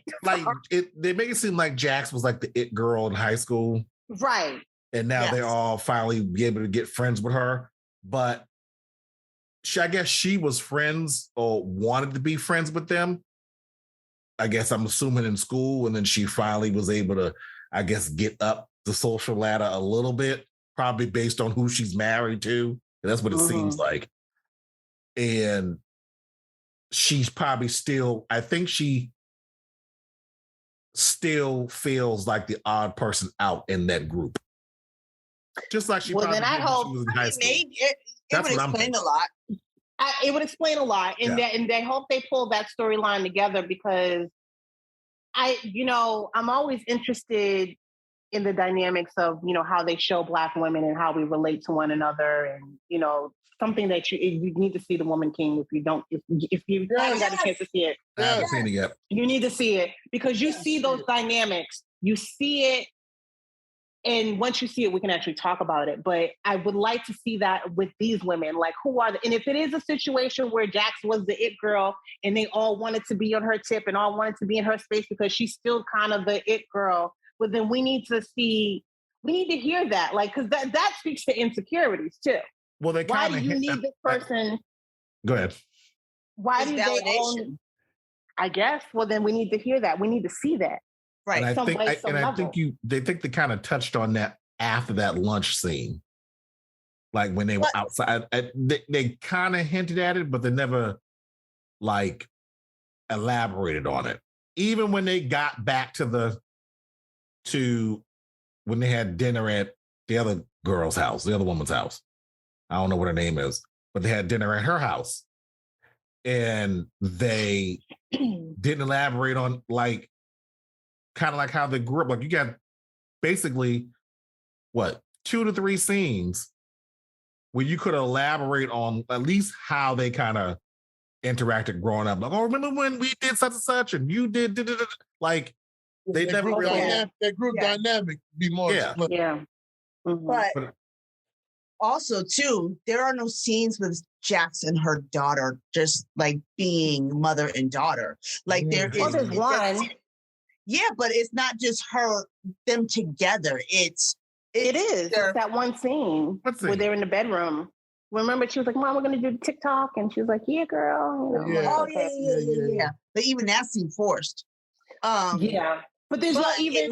It might be stemming from because Jax is the only child, and then having to deal with her mother, and then this weird dynamic with her and Pat, the stepfather, and he looked like death. He was like he's about to die. He is. Obviously. But you can see the way Jax looked with him sitting, and I thought they were going to do a flashback. Me too. Well, maybe saw at her one daughter point. sitting on his lap, and I thought, okay, they're going to do a flashback of her sitting on his lap when she was his age, but obviously. Or maybe if it's something that obviously happened, because we're getting that something happened. Yeah. If that happened to me, and I see my kid on the assailant who did the thing, I'd be like, get off of him. And that's exactly what I thought she was going to say, but she didn't. What she did, she go run in the house, open a bottle of wine, have a glass of wine. And then pull out the bottle. Like, who does that? We had cases in Boston like that too. Generations of abuse because people didn't want to say anything. When they should have said something, it should have been like, "Yo, you are never going over his house." Look at the former union president of the police department association, the BPP. Wow. That's what happened. Touched his granddaughter. The only reason why it even got out or anything was because she told her father. Wow. And that's the only reason why. But he had been doing it to other kids for years. Oh my God! Get it to the mother. The mother too. Okay. What? Yeah. I couldn't tell whether it was her. I couldn't when they first did it. I couldn't. I didn't know whether her dad, the girl's dad, was his son, or if her mother was his daughter. But now the mother was. The mother did the mom did her daughter. Yeah, and a whole bunch of other kids, about 20 other kids too. Right. What? That's insane. But the mother, I hate hearing things like this. Yes, and that's the problematic relationship that you see with Jax and her mother, and allowing that, knowing if, and I'm saying if that was the case, she knows. I wonder if she knows or not. But she's giving off she knows by. But she did. There's a scene where she comes. When she came over to the house? When Miss Pauletta Washington comes over to Jackson's house. I don't know what Miss Pauletta Washington's character's name is. I know they call her Mama Lou.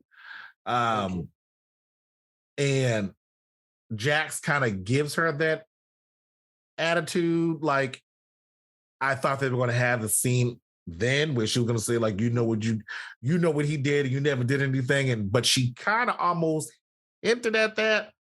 But then the mother goes, like, don't say I wasn't a good mother. And she's like, yeah, like, that's true. Like, I basically, you're right. You were a good mother. So but she did say something that was interesting. She was like, in terms of like believing something she had said to her mother, she was like, you don't, some mothers actually listen to their children when they say, say something. She said something. She did say that, which kind of brings it back full circle to the part where, when the Black Kalisha says, you need to believe Black women in terms of, I'm thinking that some sexual maybe that assault. she didn't believe, her mother didn't believe her when she went to her and said. And so that's why Jax had the reaction that she had, like, oh my God, like, no, But you also kind of get anyway that her mother didn't believe her.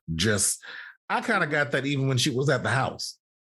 Yeah, because she had said, like Shawn said, her mother already knew. Her mother already knows because I already think they had this conversation, but they didn't. Her mother probably didn't believe her. Like you kind of get that, even though her mother didn't. They haven't said it yet.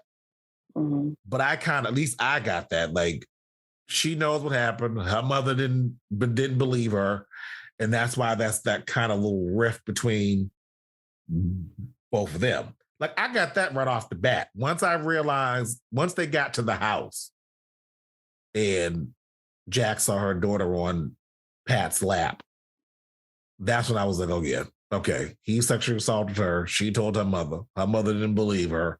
And that's why they got that little rift between the two. But it's like, well, come out and say it already. They're waiting till the finale. They're waiting. Come on out and say it. If this has nothing, they're gonna build it up. Just like when she came over the house at night, you're like, all right, she's gonna go off on the moms. Okay, she didn't. She held back, but you're waiting for it. Mm-hmm. Because you're getting irritated with moms, like, won't you back up? The mother is a bit more annoying though. You know what I thought was funny is when her and her husband Jackson, they're arguing about the kids not having sweets or whatever, and the mother comes with brownies. I got brownies. Yeah, I thought that was hilarious. That's so funny, but y'all can say out as long as y'all want. We'll talk about wait. She came back and was like, "What are you doing here?" Yeah. I know, right? Like you're supposed to be helping your husband. This is my house. She's talking about. Right. What you doing back so soon? Why don't you mind your business? Why don't you get out? Well, maybe she's like, I don't know. Maybe because she said that she's her only child. So maybe she's looking at her daughter like, okay, my daughter's actually got it together. She's got a career, and it seems like she has like a healthy marriage. And I just really want this marriage to last. Maybe because her marriage probably is not healthy. You know what I mean? Now that her husband's sick, her mom's stepfather, the mother's, the white husband is sick. Man. Her man, maybe it's good now because he's sick, but in the past, maybe it wasn't. Because he's dying. And then also, I think, I'm hoping, I don't know if they will, though. I think they could expand it on that a little more. They're going to have to. More. They're going to have to, really. They're going to have to. Because if they don't, then what's the purpose of having her go to the house? What's the whole purpose of having? Because it don't really, you don't have to have that to make her now have a reason why she's having issues with her husband. Because they ain't got nothing to do with neither one of them. Because you might not think that, but maybe it does. How long they been married? We don't know nothing. We don't know how long they've been married. We don't know. Well, I'm assuming, Michael Ealy's been in jail 16 years. So I'm going to say they've been married. At least 10. 10 of those years. How old is the son? 10. 12? 10? That little bastard. 12? That grown-ass man. Who I thought he was watching porn when the sister came in. I thought so, too. Listen, he's giving Tariq from Power Vibe. I didn't watch that shit. Listen, everybody hates Tariq. Everybody hates Tariq. It's crazy. Like everybody hates Chris. Yes. Yeah. Have you guys ever seen that meme where I don't know what happens in Power of Play by Play because I stopped watching it, but there's this guy who like gets into the elevator with the actor. Yes. And he goes, "You mad disrespectful." He's like, "I want to slap the shit out of you right now." And he's looking at him like, yo. He's like, "Yo, it's just TV." He was like, "No, it's not. No, it's not." Yo, man, crazy disrespectful. Yo. Oh my God, it's so hilarious. And I was reading the comments and everyone was like, "That's exactly what I would do. I want to slap the shit out of that little kid so bad." That's how I felt. Listen, I stopped watching Power because you know what it is. Angela. Thank you. Yeah, well, we talked about this before. I was listening to one of the old podcasts, and I was cracking up at you because you was like, "I'm so glad she got killed." I was like, "Damn." Yeah, that's on my previous podcast called Tease Notebook, the podcast. Oh yeah, sorry. Listening to this podcast for the first time. It's nothing against the actress. She might be a nice, lovely woman, but Angela got on my motherfucking nerves. Well, I just didn't like and I'm going back, the last podcast, I still feel the same way. I didn't like the fact that it was just the casting for me in terms of you have this black man cheating on his wife with this light skin. Like, I just had so many problems with that. And I felt like, oh God, I just hated that show for that reason. I was like, I can't do it. It's just, it triggered something in me. So, yeah. It's okay. Listen. She just got on she was just so annoying. I don't know. I never watched. I watched also too. It was, and it's funny because Saleia told me not to watch the show, and I watched the show. Like, don't watch it. No, she's like, no. I think you have watched like episodes like first 5 or something like that, or 2. And you kept saying like, "Oh my God, I can't." But I heard other people say, "Oh my God, Papa's so good." So when I started watching it, see, it's like, well, the first thing that's going to get on your nerves is the dialogue and the cursing. And I'm like, that's what it was like. What? And when I heard it, I'm like, yeah, like because there's only so much you could take of it. Yeah, I don't. Mm-hmm. And the same thing was with Reasonable Doubt in the beginning, like I mentioned early in this episode, was just I don't mind people cursing on TV, but it's just like when you do it just when a whole scene is just cursing, it's like it's overboard, it's overkill. Mm-hmm. It's like we're letting you know that we that we have the ability to curse. That's what we're doing. I think the only person who can do it gratuitously and we're like, okay, it's overkill, but we love him anyway, is Samuel L. Jackson. Yeah. Thank you. He's the only one know, and you expect him to say "motherfucker." You expect him to say it. Right. In every movie. Yes. Every movie. Look, it don't matter. There's little kids and it's dogs. Right. I don't think he's ever. I don't think he's cursing any Marvel movie. He did. Well, he was going to at the end of. No. That's right. That's right. Yeah, and then he disappeared. That was beautiful. Yeah. So he, in a sense, has. But he has F-bomb in. But that's the way I felt about Reasonable Doubt. When that scene in the house with them, I was just like, I get it. You all have the ability to curse. I get it. But damn, use some other dialogue. Right. But do you think that's a writer thing? Because I felt, that's another thing. Because I felt like the nuance of that is you got kids in the house. Do you really want them to hear you have this conversation like this? Oh no, kids do. I mean, I get them trying to have the whole realism.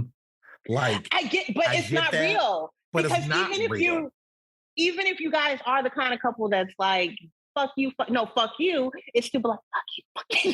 Because you you're hearing. Like I don't remember getting arguing with her boyfriend, but yeah, my motherfucker. Right. Yeah, I mean, you do get the argument, but also too the fact that they were that loud and not a single child came downstairs.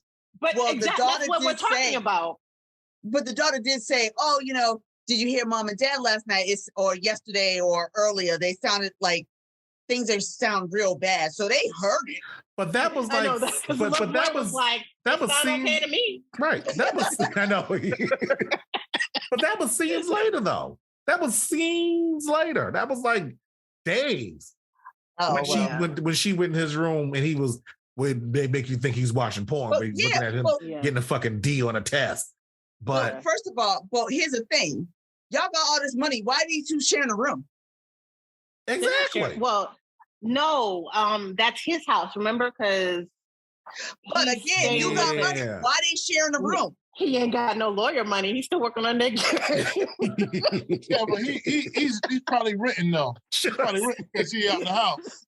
Let that boy sleep in the couch. It's like the lawyer money. He's still working on that game. That's why they share the room. Right. His game mates have been good since he's not working on Madden. Right. 2023. He ain't got that money yet. No, he ain't got that. He ain't got that yet. He's like, I'm still working on it. And it's LA. LA is mad expensive. So yeah, so he's probably just renting until he can get back. If he get back. Get that boy the couch. Right. Let that little girl have her own space. But are they sharing a room? I mean, I don't know. No, because there was 2 beds in there. Yeah, because and he said that's why I hate sharing a room. Why you gotta bring that shit that make sense? No. But it's true though. There was 2 beds in Theo's room and he is only one boy. Well, no, because why he didn't have a king size bed? But I think initially though, he was sharing a room with who? With one of I think Rudy. No. It was always Sandra. Vanessa. Vanessa and Rudy shared a room. Denise had her own room. Denise had her own room. By that time, Sandra was gone off to school. Oh, she was off to school. Okay. Yeah. But that still don't explain why he didn't put them together. Cockroach wasn't there all the time. So he probably I'm just saying.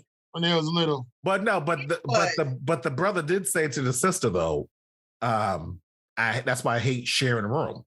Yes. But maybe they were sharing a room because remember the grandmother was babysitting them, so maybe she was spending the night and she was actually sleeping in the little girl's room.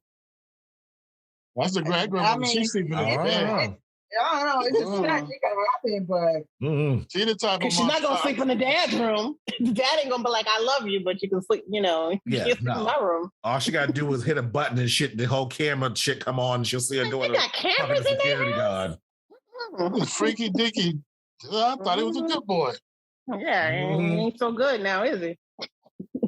But then be like, what y'all be doing though? How freaky is y'all? So freaky that the cameras are involved.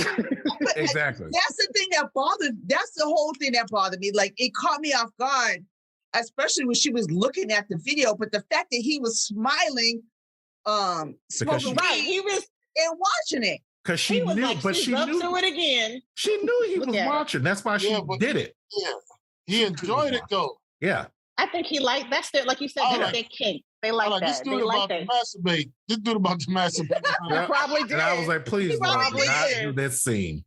Yeah, that would be uncomfortable because it's like, free. But I think it's because everything in that episode, it just didn't point to that. Like you knew that Jax and Will was going to have sex, but you didn't know that the husband was a creeper. It just seemed off. I mean, no. You said that he had cameras all over because she knew the cameras were already there. The cameras obviously were installed before he left the house. But that doesn't make any sense. Why were they set up? Because that's what they didn't explain.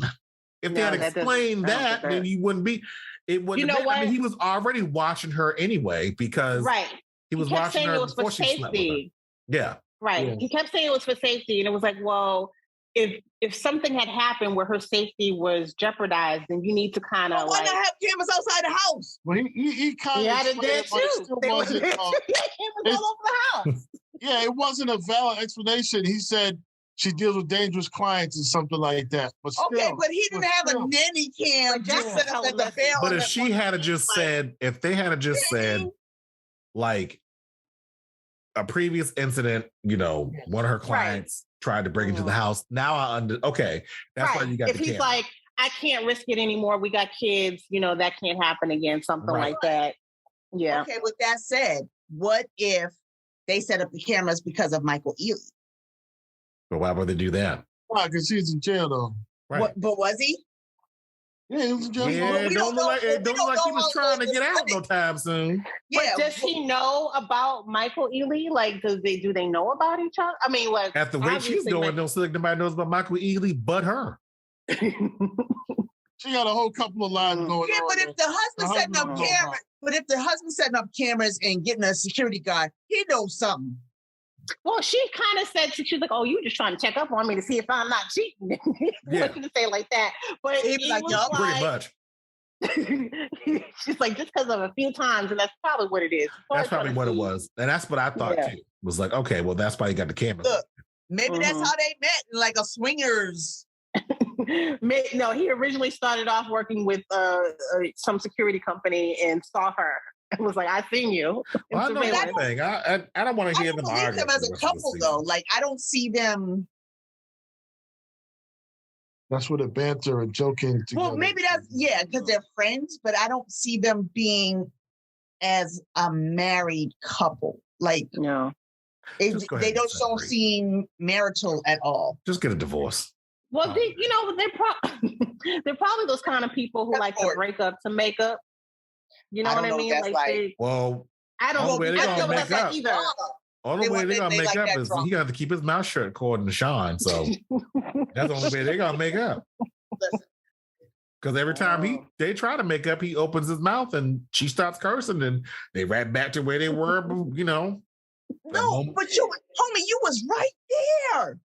Well, I think he was trying to be in the mode. He's trying to be cute, like, "Oh, that's the way you like it," and try to keep positioning her. Because that's exactly what a man would say if he saw his woman sleeping with somebody else and he's getting ready to go. Same thing. That's exactly what a man would say. That's how you like it, huh?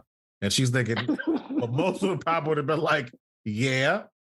So turn around. But that's like I said, I would have been like exactly how I like it. But that's exactly what a man. That's exactly what a man would have said. That's exactly how you. That's how you like it. This is how I heard. But it's how I saw. That's how you like it. Yeah, exactly. But then I would have turned around and said, "That's exactly how you like it because you watched it. You watched it from beginning to end, didn't you? Didn't you?" Like I said, I just felt like, dude. It was right there. Shut the fuck up and let's keep it pushing. And he just, but then got mad. He had to leave. Dude, that was your fault. I don't feel bad for you. I don't feel bad. That's what you get. Shut the fuck up next time. And why didn't he bring up the whole fact that Will gave her some pills? Maybe he wasn't looking at that. Oh, no, he was looking. No, he was looking at that too. He saw that. He saw that. But no. Because if you see where the camera was angled, they were at the front door. They weren't closer to the. They showed. Yeah. The camera. He saw the hug. There's more than one camera at the house. Yeah. He saw them at the front door. We saw the hug. Because it was just too familiar for me. Because the way that they shot the scene was you just saw Jackson Will, and then when Will leaves, she shuts the door. Then they show you the camera point of view or him, her husband watching it on the screen. So then you knew, okay, he saw this whole exchange, but never brought it up. Well, because, he don't care that she's high. He cared that she's sleeping with somebody else. I think he likes to see her destructive because all of this is so very destructive. It's very drama filled. And that's what. I hope they're not just throwing the kitchen sink at it, the viewers, and hoping there's something to stick in there. Be like, "Oh, yeah, we got you." It's done. I mean, yeah, gotta watch the rest of them. Yeah. Now we gotta watch every episode to make sure that they covered questionable in all 1 and 2. Yeah, but I think for 9 episodes, you would want them to fill in the blanks. To really fill in the blanks. I hope so. I think, if you had the time to do episodes 1 and 2 and releasing those, it would have been nice to lay down the foundation a little bit better than what we saw.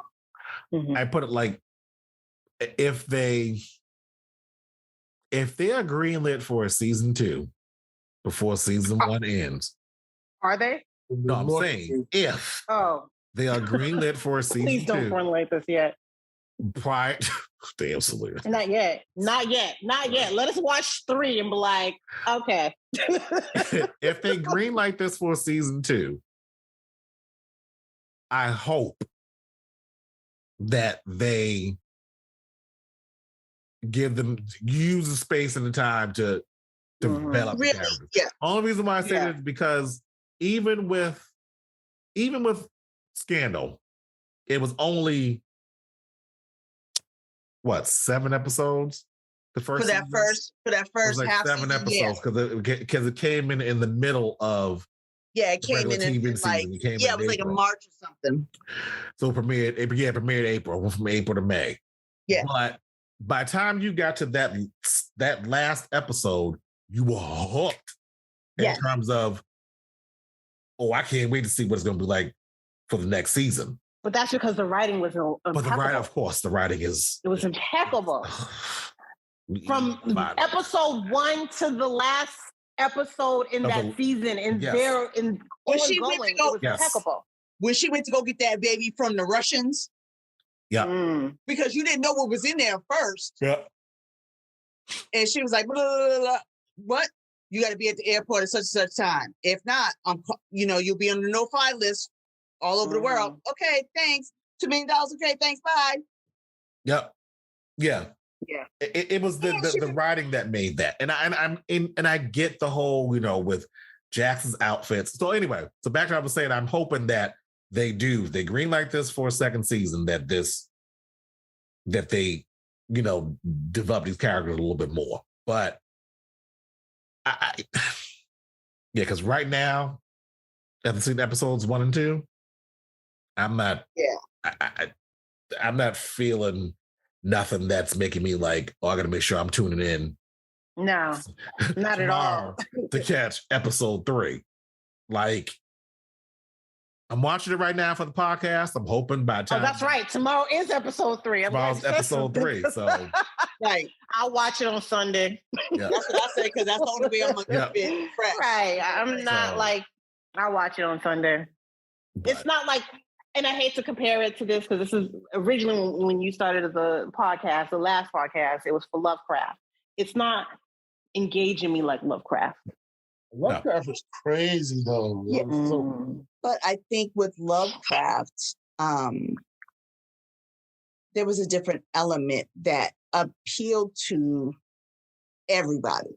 And I think with this, yes, they wanted to be very soap opera-ish, but they're not giving enough information about the foundation. Isn't there yet. They're not giving you enough. They're not. You're hooked. Right. They're not giving the details. Like, I feel like they're giving us a lot of information, and that's the problem. And we have so many questions, and we're hoping that these questions can get answered throughout the season. Right. Yeah. I don't know if that's how you... Don't hook me, because I don't know. Like I said from the beginning, from the first episode, before this was a suggested show, I wasn't going to watch. I was like, oh no, like I gave up. I wasn't going to watch it either at all. Well, because I saw the commercial and I was like, ooh. But I wanted to see it. Like, when I saw the trailer, I wanted to see it. But when it started, I thought, oh no, this is the same old. This is a script that a B or C like type of show is given. One of them cold black entertainment films. Go ahead. Exactly. And it's like, okay, I just didn't nobody, who's the person, who is the script manager? Who is the person to look over the script and go, okay, you need to talk about this. You can't leave this hanging. Like, who was that person? It almost feels like amateur writing. Well, we shall see over these next few episodes. If questions, if they're not answering, if they're not, how am I gonna say, if they're not paying off setups that they've created in episodes 1 and 2, in episodes 3 and 4, it ain't gonna happen. Because you need to start beginning to pay off those setups, at least small ones. Unless you got bigger ones. Now, the big setup is her at the beginning. You know that's not going to get paid off until the end. So this, like I said, there her was being tied up, her being gagged, and you know that's not going to get set up to the end. But it got all these other little setups that you're going to eventually have to start paying off in episodes 3 and 4 and 5. And we hope maybe because then they made some new ones, but because it might just they're going to have to ramp it up at least by the end of episode 6 going into 7, 8, 9. Mm-hmm. Yeah, to have that like you said, that payoff at the end, because at the end of the day, we know they're going to pay the big payoff at the beginning, what happened at the beginning, at the end. You eventually, that is going to get paid off, because if not, then what was the whole point of even showing the first scene if you ain't going to pay it off? Yeah, because they don't even go back to that. Like how some shows like Scandal, or How to Get Away with Murder would go back. How to Get Away with Murder. They go back to that, and they flash back to that, but then they give you a little bit more, and you're thinking, oh, okay, and you think you may know who the person is or whatever. They didn't go back to that, so I'm like, that's why I feel like this was a fragmented script of other scripts. So they were like, grab that one. And that's why I said there's like 7 or 8 like different suspects at this point at the end of episode 2. Right. Now you got to go through this trial. But then also too but who's the reasonable doubt? Is the reasonable doubt? We're going back to the title. What's his name? Sandra. What's his character's name? Braden. Well, my thing is, okay, so who was the reasonable doubt supposed to be applied to? His character. Yeah. Michael Ealy, obviously it ain't him, because he just got out of jail, so there ain't no reasonable doubt with him. I mean, and the way you kind of set up Braden is, we believe that he didn't do it, that he was in love with her. He admit going to the house. They did show him going to her house. Now, but he could still be the reasonable doubt, though, because even though he threw that in there, like, oh, I still loved her and I was actually in love with her, she was my person or whatever. But he got her to sign the NDA, though. Yeah, he got her to sign it. Which was his goal. Yeah, but how he got her to sign it. Right. Yeah, but get her to sign it, but then you kill her? No, they slept together. Oh, no, they had their thing. Together. I think the only person that would probably be, when they showed the husband, he's like, oh, we were going to get back together. Oh, maybe Christian Keys. But it's always the husband, though. Yeah. He looks more like a Mexican in this movie, in this show, than he has ever done before. Well, he plays girl's husband on All Rise. All Rise, yeah. He plays yeah. Oh yeah. I know All Rise. Yeah. I don't watch that show. He looks more Mexican on this. And then the other guy, Victor Rascal. I've seen him around. He's the DA. Oh, I actually like him. I actually do like him. I liked him good. When I've he been was following on, him since he did his first film, which was Raising Victor Vargas. I've been really career since then. Yeah, I followed him when he did How to Make It in America on that show on Oh yeah, it didn't last long. Yeah, and I really liked him there. And then he was also in 50 Shades of Grey. Yes. He was in that for his he's done a lot of indie films, but his very first role when he was a teenager, when he was a kid, was Raising Victor Vargas. I saw that years ago. That was good. Oh, it's good? Okay, I gotta check it out. It's a good little movie. But yeah, so my thing is, who's the reasonable doubt applied to? Because he's the only real actor. Like, honestly, thinking about his little small part in this show, I actually enjoyed it. I actually enjoyed his part, even though it's a small little part. And anyway, what evidence do they have? Like, what evidence? And that's another thing. What evidence do they have to say that he was there? Okay, they had sex. Mm-hmm. Okay, so. But it's just one of those things. It's like, all the things that's surrounding her death, like he would be a suspect because of all the things that was happening to her. Yes, the husband with the company, right? But also it's so cliche though, but it's yeah, I know. That's why we would go, no, oh no, not him. Because in the preview for the rest of the season, she says to the cousin basically that your cousin signing that NDA pretty much gets him off the hook because he got her to sign the NDA. There'd be no reason in killing her because if she signed the NDA, there's no reason for you to kill her. There's no motive. No. There's no motive. So the motive is out the window. Why would he kill her? So unless the motive is she was going to tell the wife. But the boy is But he was kind of, he seemed kind of like. But maybe it was the wife. He didn't tell the wife. The wife yet. Yeah, I'm surprised he didn't tell her. The way he act. But he just seems so kind of like brazen on some level. I feel like if that even if that information comes out, he'd be like, it happened. He's that kind of guy anyway. So I don't think it would be that much of a big deal if it got out that he was cheating on his wife. Big deal. Yeah, but show the wife. I hope they're going to show the wife at some point so we can kind of get, have to. Some kind of gist of who she is. She a Jenny Thomas and somebody so that we can get a little gist of her. I don't think she knows Jenny Thomas.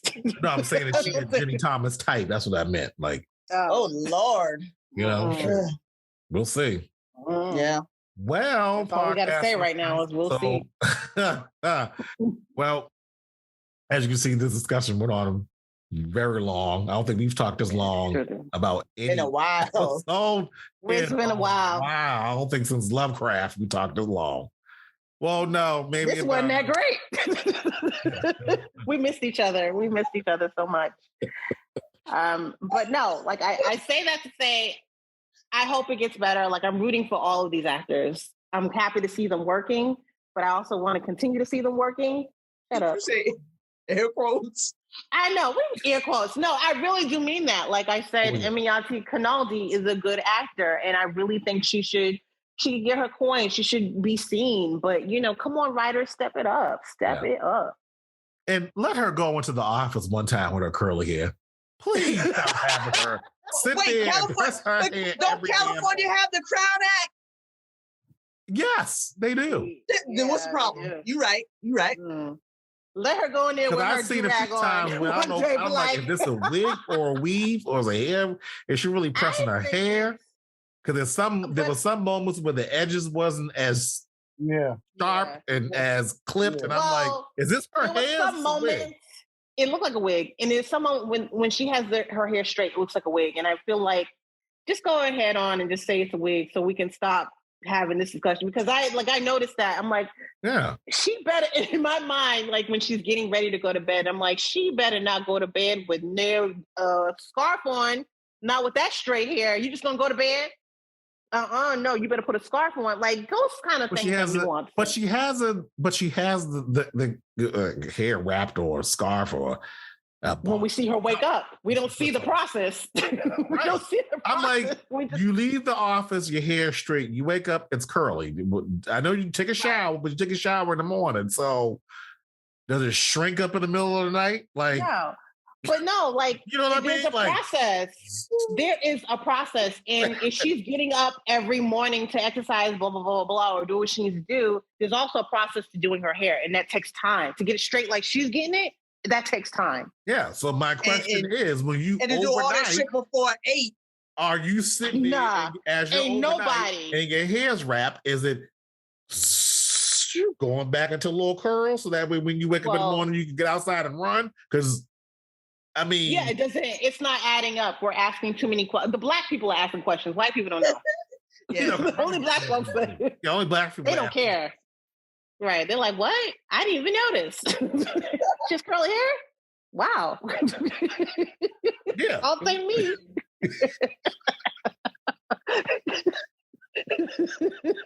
Looks like cake. Shut up, Terrell. What that said. Oh God. Anyway, well, podcast listeners. Oh, You're gonna have to edit some of this shit. You know that, right? No, you know this is gonna be a lot that I probably will not even have to even edit because we discussed. I said some crazy shit, so you're gonna have to. No, that's just gonna stay Sorry, in. Shawn. So, They're gonna have to edit my parts, please. No, I believe that right on I'm a lawyer. I'm a lawyer, What? bitch. You know how about I'm a lawyer, bitch. I'm gonna get that shit full of t-shirt. I'm a lawyer, bitch. You know how my day went. Delete that. That way. You gotta open with No. that. That has to stay. Yeah, that has to You stay. gotta open with that. That is the. I'm gonna get that my job title. I'm a data processing coordinator, bitch. You know how my day went. Why are you wearing that shirt to be in the work? I should have had that when I was in 911. That would have worked perfectly. Oh my god. But anyway, You podcast. have to open the show with that. Oh my gosh. You can catch us. God. Dude, you said it. I was being stupid. I didn't think that was that funny. Oh man. Oh, anyway. Oh God. We're gonna end the recording here. Well, podcast listeners, you can catch us next week as we talk about Same time, same See you in a channel. moment, sir. episode 3 of Reasonable Doubt. Again, you can follow us on Instagram at Social T Podcast, on Twitter at Social T Cast, or subscribe to our YouTube channel at Social T Podcast. Yeah, we'll see you all. We'll talk to you all, or maybe see you all next week. No, we will. You'll hear us. You will hear us. You will not see us. You will hear us. Stop playing. see my ass. I'm a lawyer, bitch. See, that's where it come from. See my ass. See? Oh my God. Well, good night, podcast. See you all next week. Bye. Bye. The Social T Podcast is a Folia audio production, created and edited by Terrell Hicks. Follow us on Instagram at Social T Podcast, Twitter at Social T Cast, or subscribe to our YouTube channel at Social T Podcast.